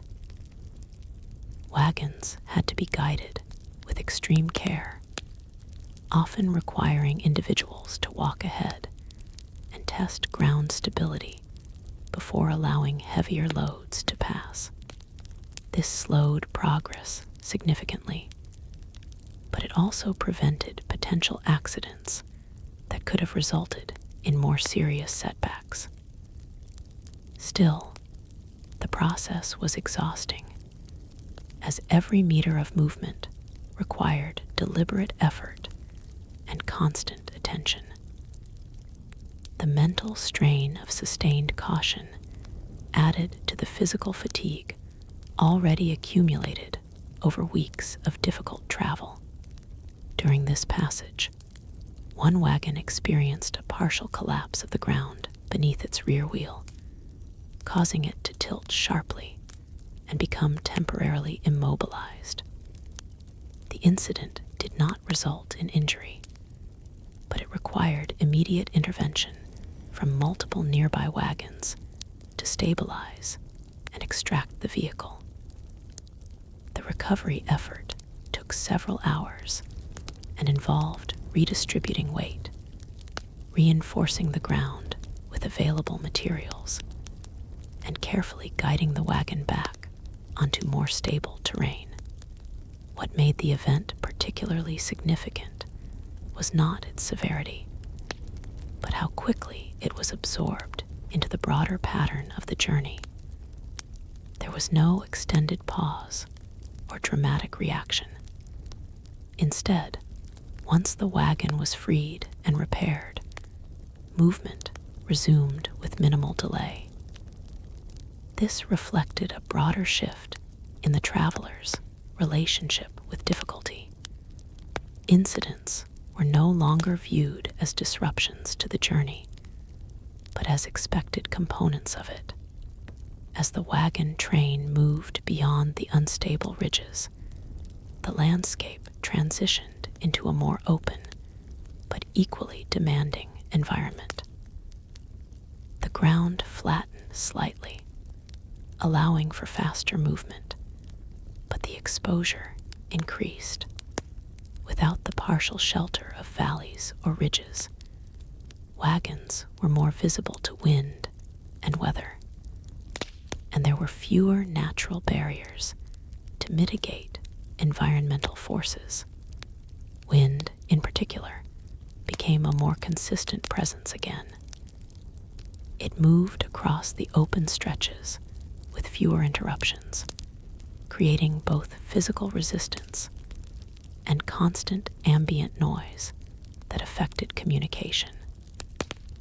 Conversations often had to be repeated or shouted, and subtle instructions became harder to transmit across distances.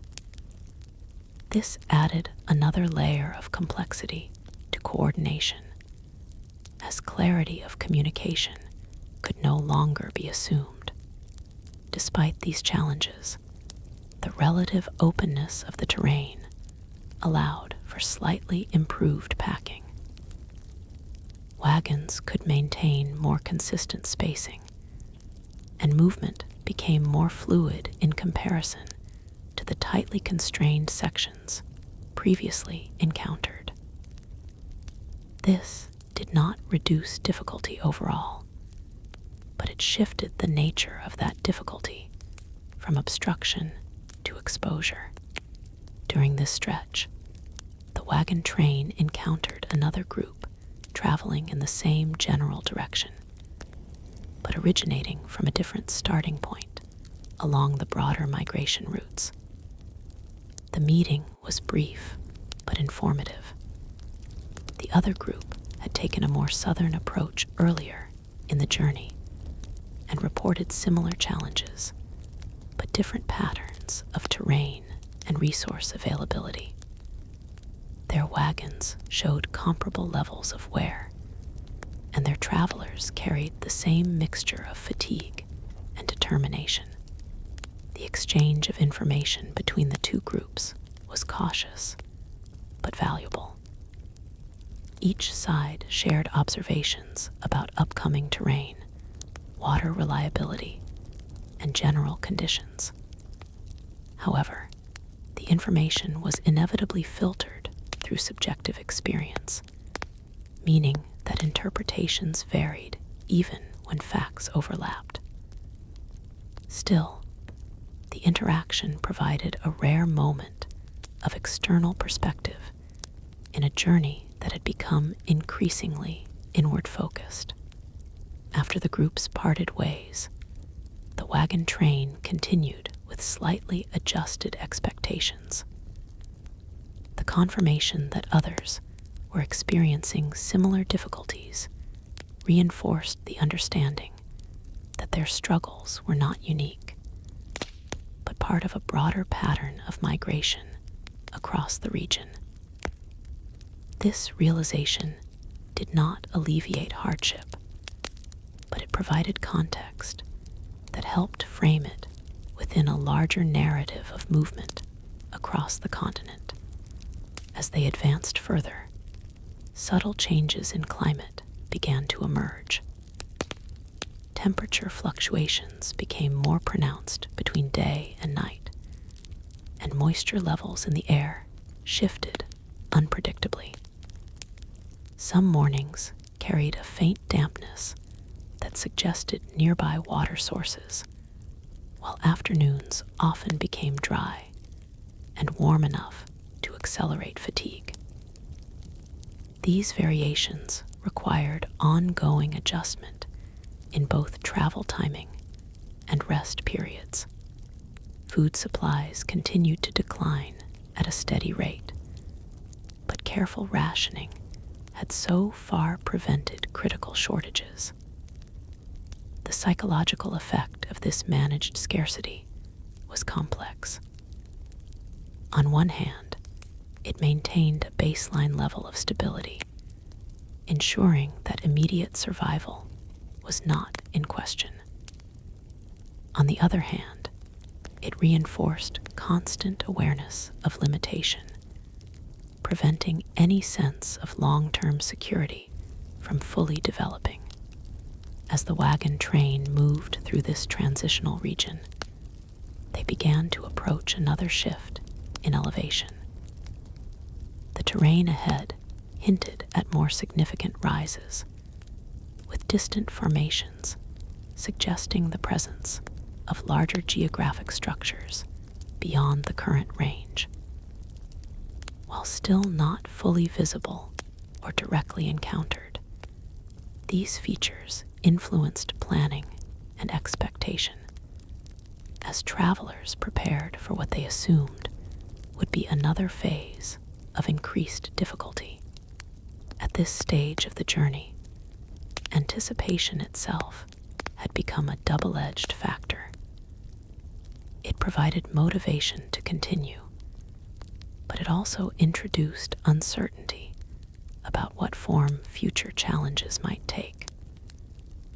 Experience had shown that each new region brought its own unique combination of obstacles, and assumptions based on previous terrain were often only partially applicable, and so the wagon train continued forward once again, moving through open ground shaped by wind, uncertainty, and gradual elevation change, maintaining progress not through certainty of outcome, but through the continued decision to remain in motion despite the absence of guarantees about what lay ahead. As the wagon train pressed deeper into the rising country, the land ahead began to lose any remaining resemblance to the earlier stages of the journey. What had once been plains, then valleys, then broken ridges, now started to resemble a vast transitional zone where nothing remained stable for long. Even the ground itself seemed uncertain, firm in one stretch, suddenly loose in the next, as if the earth had not fully decided what shape it wanted to hold. The travelers had by now developed a kind of adaptive instinct. They no longer reacted strongly to each new difficulty as it appeared. Instead, they assessed it, adjusted, and continued with a level of quiet efficiency that came only after prolonged exposure to repeated strain. This was not comfort, and it was not confidence. It was simply familiarity with hardship. The trail had become less shocking and more procedural. Movement, however, was still slow and increasingly fragmented.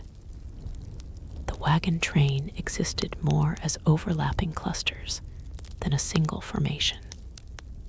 Some groups consistently led, carving paths through uncertain terrain, while others followed at varying distances, adjusting based on their own conditions.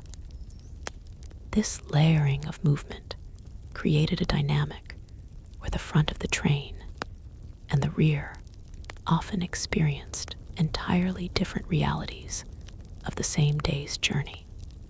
The leading wagons began encountering terrain that demanded more frequent scouting ahead.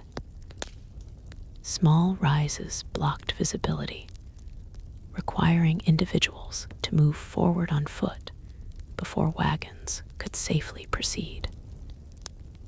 These scouting efforts became routine, but they also increased fatigue, as physical labor was now distributed not just among wagon handling, but also reconnaissance of the trail itself. Each decision about direction carried added weight because mistakes in elevation-heavy terrain could result in costly reversals.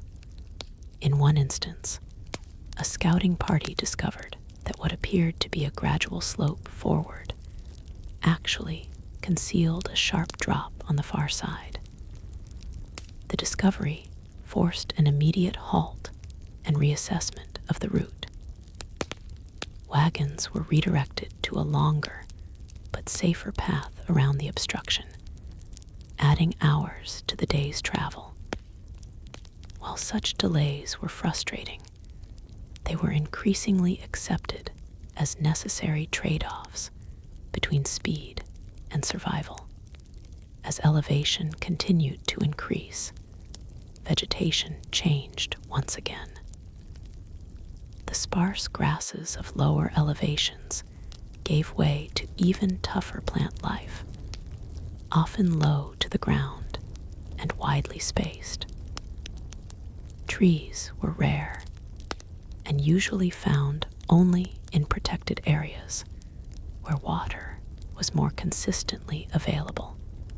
The lack of consistent vegetation contributed to a growing sense of exposure, as the landscape offered fewer visual breaks or signs of shelter. Weather patterns became even more influential in shaping daily decisions. A single shift in wind direction could alter temperature significantly within hours. Cloud cover could determine whether a day was suitable for extended travel or forced rest. Because of this, many decisions about movement were now made in shorter time cycles, often adjusted multiple times within a single day, depending on changing conditions. During one particularly unstable period, the wagon train experienced a sequence of alternating weather conditions over the course of just a few days. A calm morning would be followed by strong winds in the afternoon, then a sudden drop in temperature by night. These fluctuations made it difficult to maintain consistent travel rhythms. Animals in particular were affected, as their energy levels responded more directly to environmental stress than human planning. It was during this time that a minor but symbolically significant breakdown occurred. A wagon carrying shared tools and repair materials suffered repeated structural stress due to uneven terrain, eventually resulting in a partial frame failure. While the wagon did not fully collapse, it became unstable enough that it could no longer safely carry its original load. The materials had to be redistributed across multiple wagons, increasing burden on already strained vehicles. The incident itself was not catastrophic, but it reinforced a growing pattern. The margin for mechanical resilience was shrinking. Wagons that had survived earlier, more forgiving terrain, were now being pushed to their structural limits by sustained elevation and rough ground. Repairs became more frequent, and improvisation replaced long-term maintenance strategies. Despite these challenges, there were occasional stretches where the land briefly softened. Small plateaus or gently sloping areas allowed for temporary easing of strain. During these moments, wagons could travel more freely, animals could recover slightly, and travelers could perform maintenance tasks that had been delayed during harsher sections. These intervals, however, were understood as temporary rather than restorative.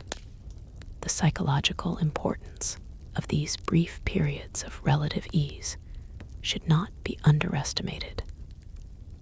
Even short-term relief helped stabilize morale, allowing travelers to reset expectations and recover enough energy to continue.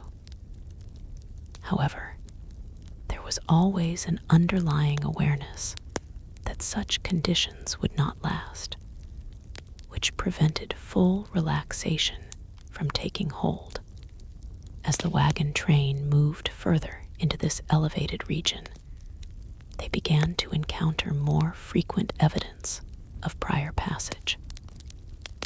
Unlike earlier remnants scattered across the plains, these signs were more concentrated and deliberate.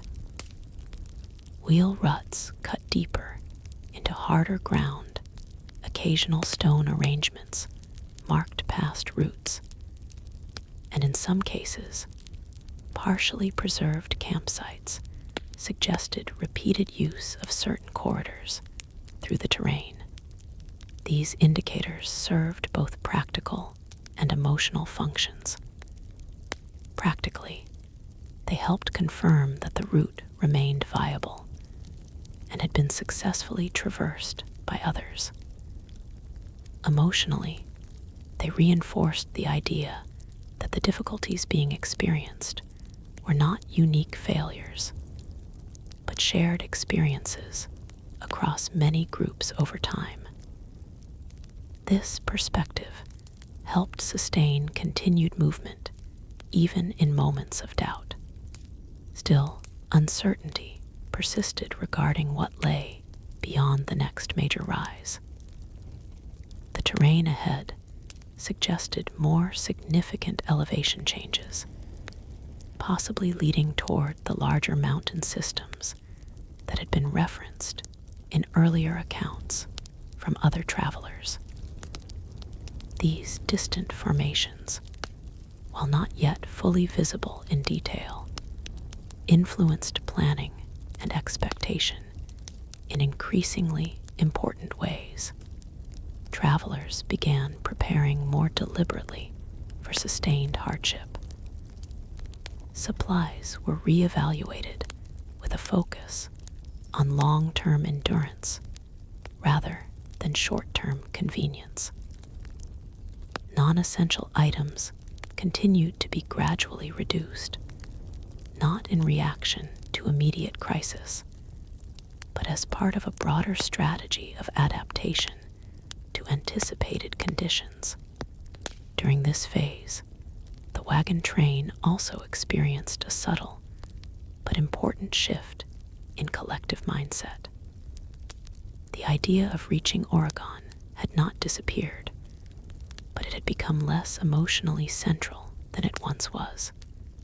Instead, focus had narrowed to more immediate goals: reaching the next safe water source, crossing the next elevation, or completing the next day's travel without major incident. The destination remained, but it no longer dominated daily thought in the way it once had. This shift did not represent loss of hope, but rather a recalibration of it. Hope had become more distributed across smaller, achievable milestones rather than concentrated in a single endpoint. This allowed travelers to continue functioning under sustained pressure without becoming overwhelmed by the distance still remaining. And so the wagon train continued forward once more, moving through a landscape defined by elevation, variability, and constant adjustment, where every step carried both the memory of what had already been endured and the uncertainty of what still remained ahead. In a journey that showed no sign of conclusion, only continuation, Wagon Train now entered a stretch of terrain where even the concept of a trail felt increasingly symbolic rather than literal. What had once been a clearly worn path across the land was now a suggestion etched into the earth by repetition and memory. In many places, the route split into multiple faint alternatives, each one shaped by earlier travelers who had made different judgments about terrain, safety, and time. The result was a landscape where direction was no longer given, it was inferred. This ambiguity forced the group into a more cautious rhythm of movement. Every forward push required confirmation, and every decision about direction carried the possibility of correction later. The act of choosing a path became as important as the act of traveling it, because A wrong interpretation of the land could lead to hours of wasted effort or dangerous conditions that might not be immediately reversible. As elevation continued to increase, the environment became more physically demanding in subtle but constant ways. The air was not yet thin enough to cause severe difficulty, but enough that exertion left people more drained than before. Even simple tasks like lifting wagon components or walking alongside animals required slightly longer recovery times. Over the course of a full day, these small differences accumulated into noticeable fatigue that could not be fully accounted for in planning. The wagons themselves began to show the long-term effects of sustained strain. Wood that had once been solid and reliable now creaked more frequently under pressure. Wheels required more frequent tightening and adjustment. Metal components, where present, began to loosen under repeated vibration from uneven terrain. Maintenance had become a continuous process rather than an occasional necessity, integrated into every pause rather than scheduled at specific intervals. It was during this phase that the wagon train encountered a particularly complex network of intersecting ridges and shallow valleys that created a maze-like pattern across the landscape. From a distance, it was difficult to distinguish which depressions led forward and which simply looped back into dead ends or steeper inclines. This forced multiple scouting efforts, with individuals sent ahead repeatedly to confirm viable routes. The process of navigating this section was slow and methodical.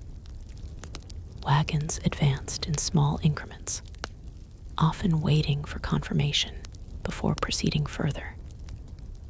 At times, the entire group would pause while information from different scouting paths was compared and evaluated. The absence of a clear dominant route created a sense of hesitation that was not rooted in fear alone, but in the recognition that incorrect choices could significantly increase effort without improving progress. During one such navigation sequence, a subgroup mistakenly advanced into a shallow basin that appeared to lead forward, but gradually narrowed into a confined space with limited exit options. By the time the error was recognized, turning back required careful maneuvering to avoid damaging wagons or destabilizing loaded supplies. The correction process took several hours and delayed the entire train's progress for the day. Incidents like this reinforced a growing understanding among travelers that the landscape was not merely difficult, it was deceptive in its complexity. Appearances could no longer be trusted at face value, and even experienced judgment could be misled by perspective, lighting, or incomplete visibility. This added a layer of cognitive strain to every movement, as observation and interpretation became just as critical as physical endurance. As the wagon train continued through this network of ridges, weather once again began to play a more dominant role. Winds grew stronger and more persistent, shaping not only comfort, but also visibility. Dust and loose soil were frequently carried across the trail, reducing clarity and making it harder to assess distance and terrain structure. On particularly windy days, movement slowed significantly, as both animals and people struggled to maintain stable footing and clear vision. At night, the sound of wind across elevated ground created a constant background noise that affected rest quality. Sleep became lighter and more fragmented as travelers remained subconsciously alert to changes in conditions. This lack of deep rest further contributed to cumulative fatigue, making each subsequent day slightly more demanding than the last, even when terrain did not significantly change. Despite these conditions, there were still moments where the landscape briefly stabilized. Certain ridges flattened into more manageable paths, allowing for smoother movement and temporary relief from constant adjustment. During these intervals, wagons could travel in closer formation again, and communication between groups improved.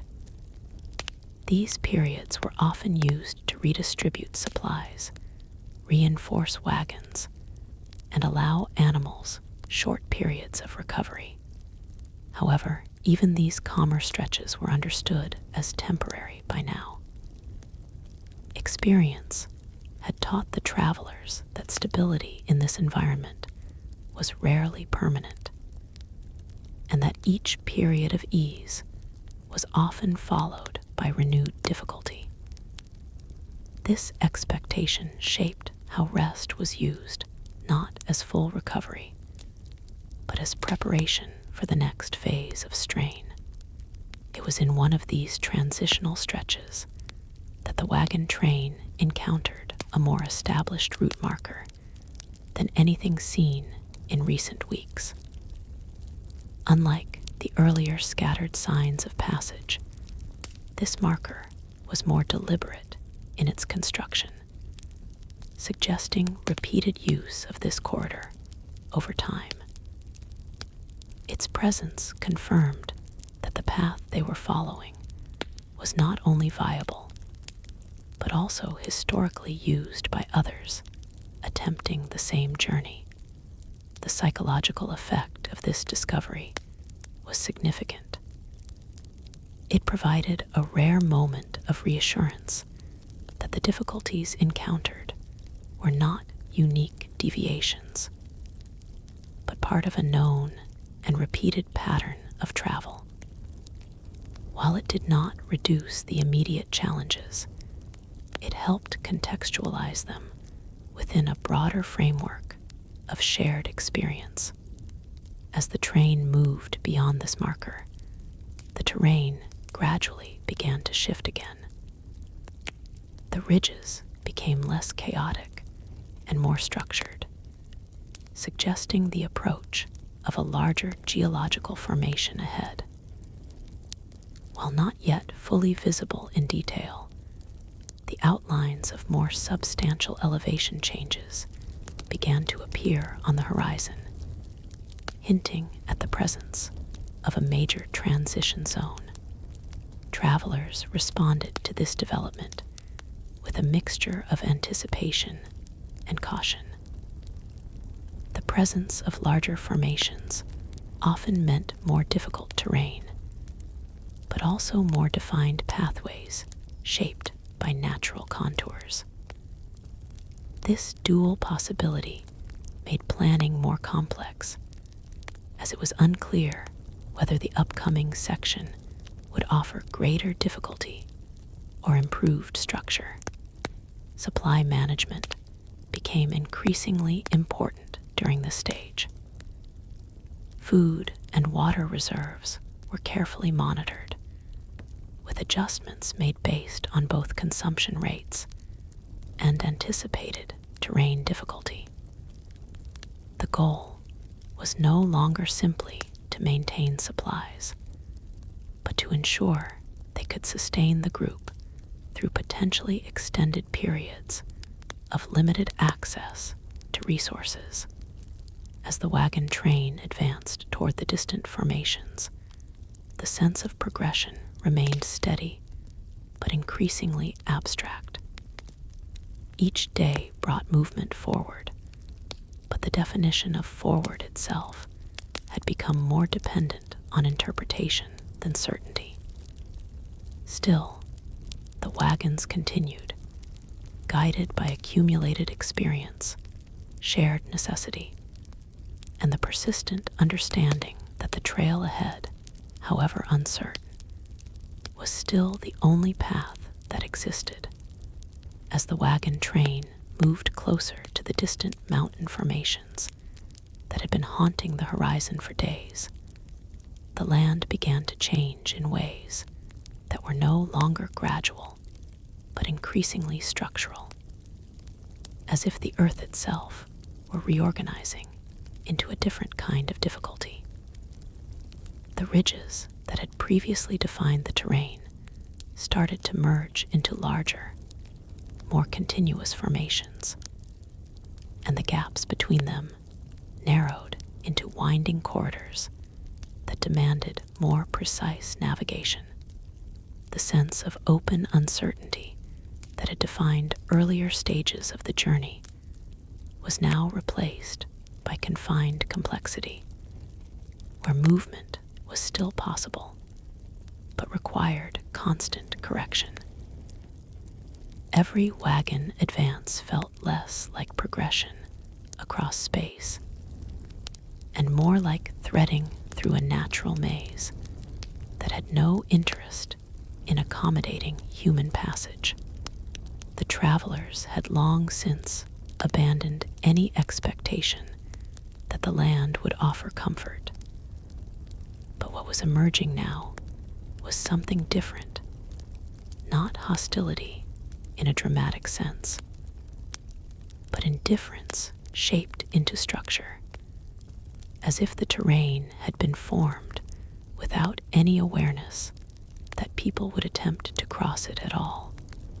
The wagon train, once stretched across wide plains with visible horizons, now found itself compressed into narrower channels where visibility ahead was often limited by curves in the land or rising slopes that blocked distant view. Decisions about direction had to be made more frequently and with less certainty, and the cost of hesitation increased as wagons risked bottlenecks in tighter passages. What made this stage particularly demanding was not a single overwhelming obstacle, but the accumulation of constraints that operated simultaneously reduced visibility, uneven ground, thinning air at higher elevation, and the constant mechanical strain on wagons that were no longer operating within their original design limits.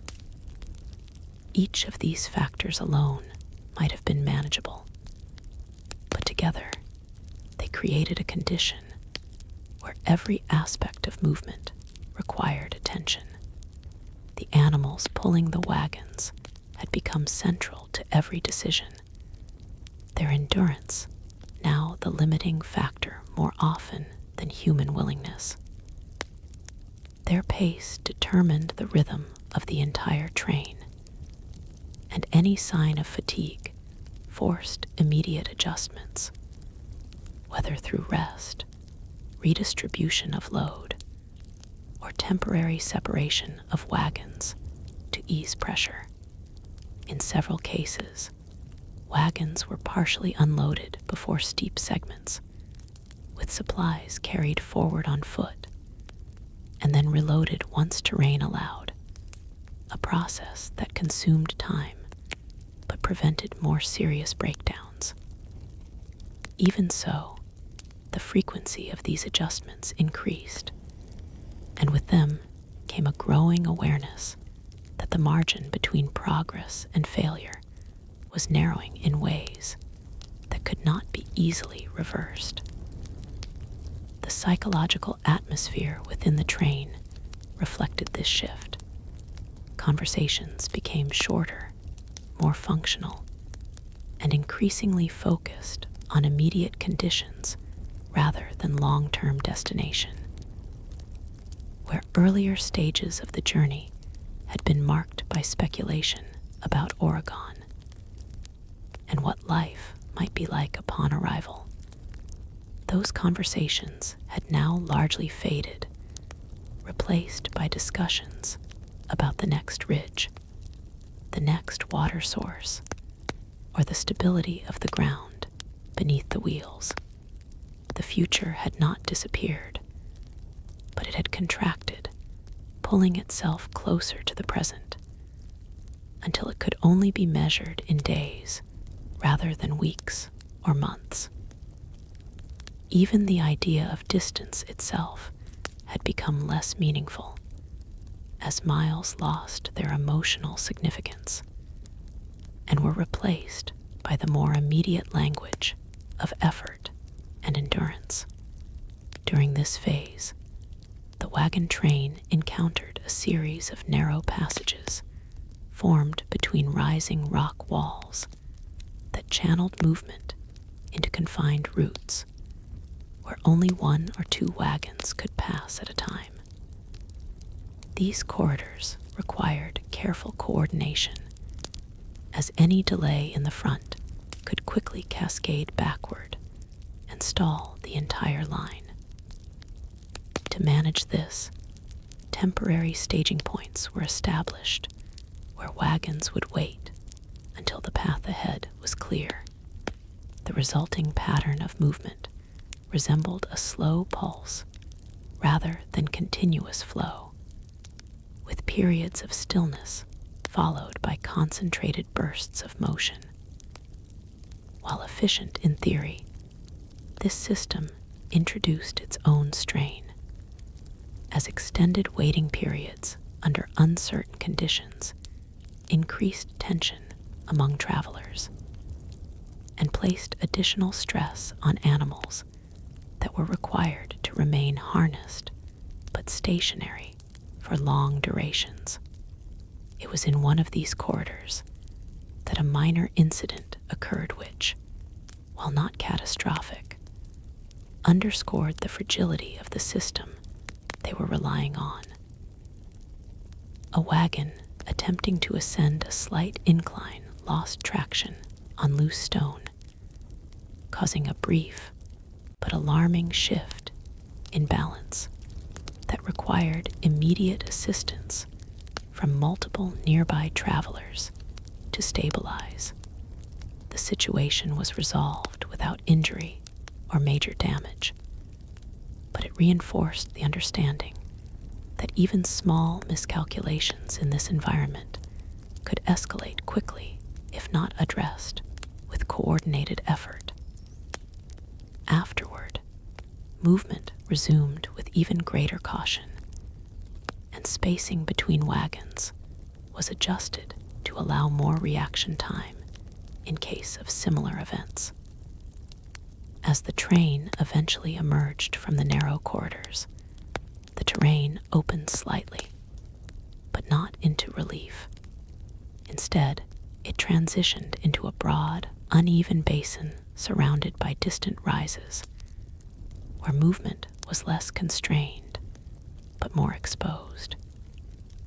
Here, wind regained influence, sweeping across open ground with enough force to affect both visibility and balance during stronger gusts. The soil in this basin was looser, creating patches of dust that lifted easily and reduced clarity over short distances. Wagons moving through this area had to contend not only with ground conditions, but also with shifting air that altered perception of distance and slope.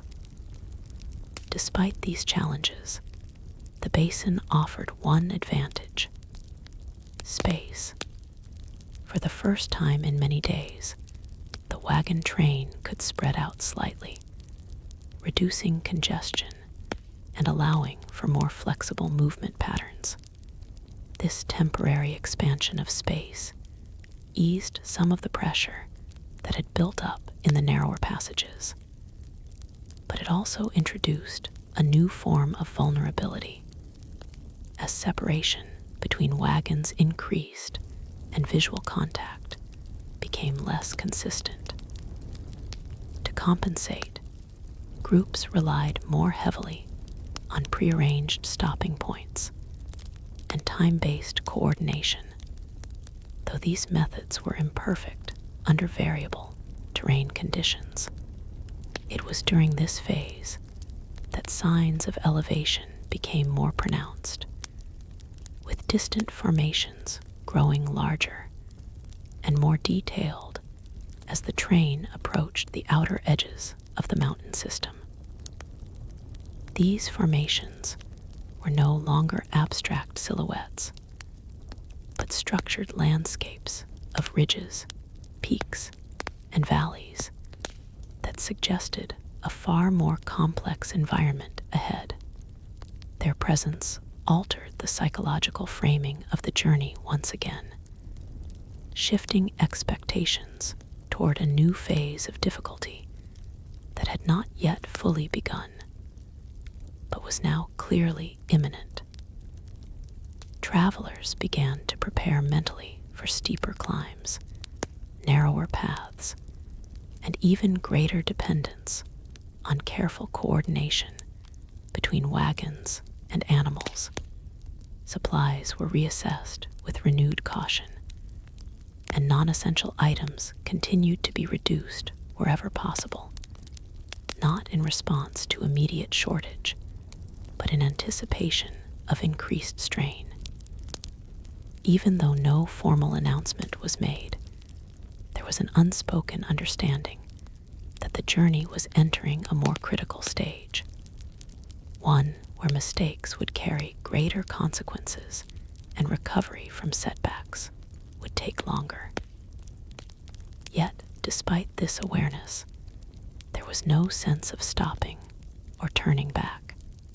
The wagon train continued forward, shaped by accumulated momentum, shared necessity, and the absence of viable alternatives, moving steadily toward the rising structures ahead, where the land promised neither rest nor resolution, only a continuation of the same demanding passage in a more elevated and unforgiving form. As the wagon train left the broad basin behind and began to approach the foothills of the mountains, the change in the land became immediate and unavoidable, as if the entire landscape had tightened its grip on movement and decided that nothing would pass without effort. The gentle irregularities of the basin gave way to a far more structured chaos, where slopes were sharper, distances between level ground were shorter, and every forward step seemed to require negotiation with gravity itself. The wagons that had once rolled across plains with relative consistency now had to be guided with constant attention. Their wheels checked against loose stone, uneven dips, and sudden rises that appeared without warning. The animals pulling them responded to this change almost instinctively, slowing their pace and conserving energy in ways that human planning could not always anticipate. And their condition became an even more central concern than before, because any sign of exhaustion now had immediate consequences for the entire group's ability to continue. The wagon train, which had already fragmented into loosely connected clusters, began to stretch even further as the terrain forced different groups to adapt at different speeds.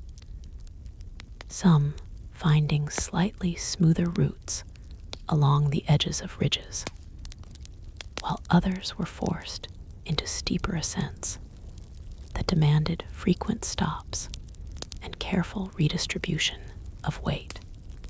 communication between these clusters became increasingly unreliable, not due to lack of intention, but due to the simple reality that sound, sight, and timing were all disrupted by the terrain itself, and messages that once traveled easily along open ground now required chance encounters or deliberate waiting at agreed points that were not always easy to maintain.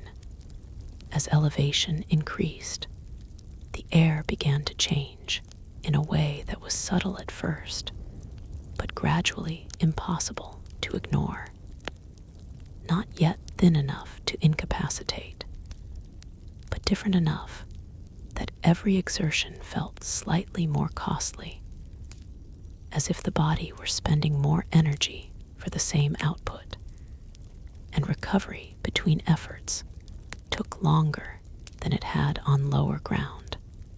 The cold also began to assert itself more consistently, especially during early mornings and late evenings, where temperatures dropped sharply and forced travelers to adjust their routines around the limits of comfort and safety. Layering clothing where possible, clustering wagons closer together during rest, and building fires with increasing care due to the limited availability of fuel. It was during this approach to the foothills that the wagon train encountered a series of long ascending paths carved naturally between rising formations, where the ground narrowed into winding approaches that seemed designed to test endurance rather than simply provide passage. And each ascent required a coordinated effort between drivers, walkers, and animals to ensure that wagons did not lose traction or slip backward under their own weight. In these sections, progress became a matter of incremental gain, where even a short stretch of forward movement had to be earned through sustained effort, and any pause in momentum risked reversal that would require twice the energy to recover. The psychological effect of these climbs was significant, as travelers who had already grown accustomed to hardship now faced a form of difficulty that offered no illusion of ease, only variation in slope and resistance. And this consistency of challenge created a sense of inevitability that was difficult to ignore.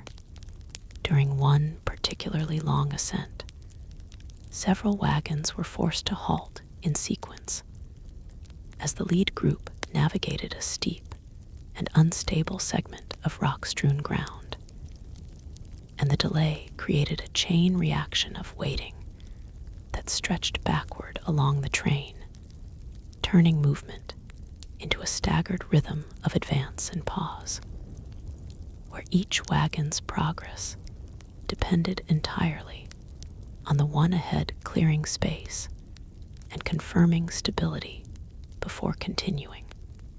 This structure of movement, while necessary, increased tension among travelers, as extended waiting under difficult conditions tested patience and increased awareness of every small discomfort, from strained animals to shifting loads, and the constant uncertainty of what lay just beyond visual range.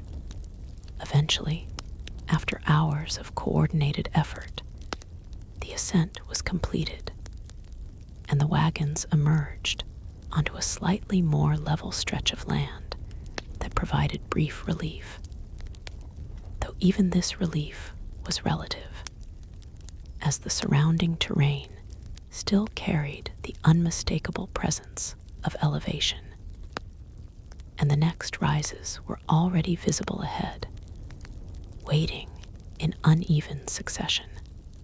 It was here that the wagon train began to encounter more frequent signs of established passage through the mountains, including deeper wheel tracks embedded into hardened ground, occasional stone arrangements marking safer routes, and remnants of earlier travelers who had left behind fragments of equipment or temporary shelters that suggested both persistence and struggle in equal measure.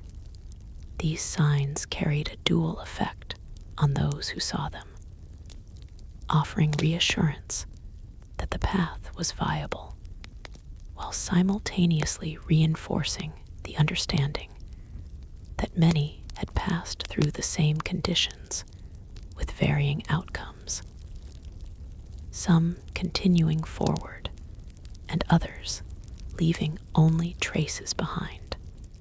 As the group moved deeper into the foothills, water sources became both more frequent and more complex, appearing in the form of narrow streams fed by higher elevations, but often requiring careful approach due to uneven banks or unpredictable flow patterns that could shift with weather conditions upstream. The availability of water provided temporary stabilization for the journey, allowing for more structured rest periods and partial recovery of both animals and supplies. But it also required careful monitoring, as proximity to flowing water increased the risk of localized flooding or sudden changes in terrain stability, particularly after periods of rain or melting snow higher in the mountains.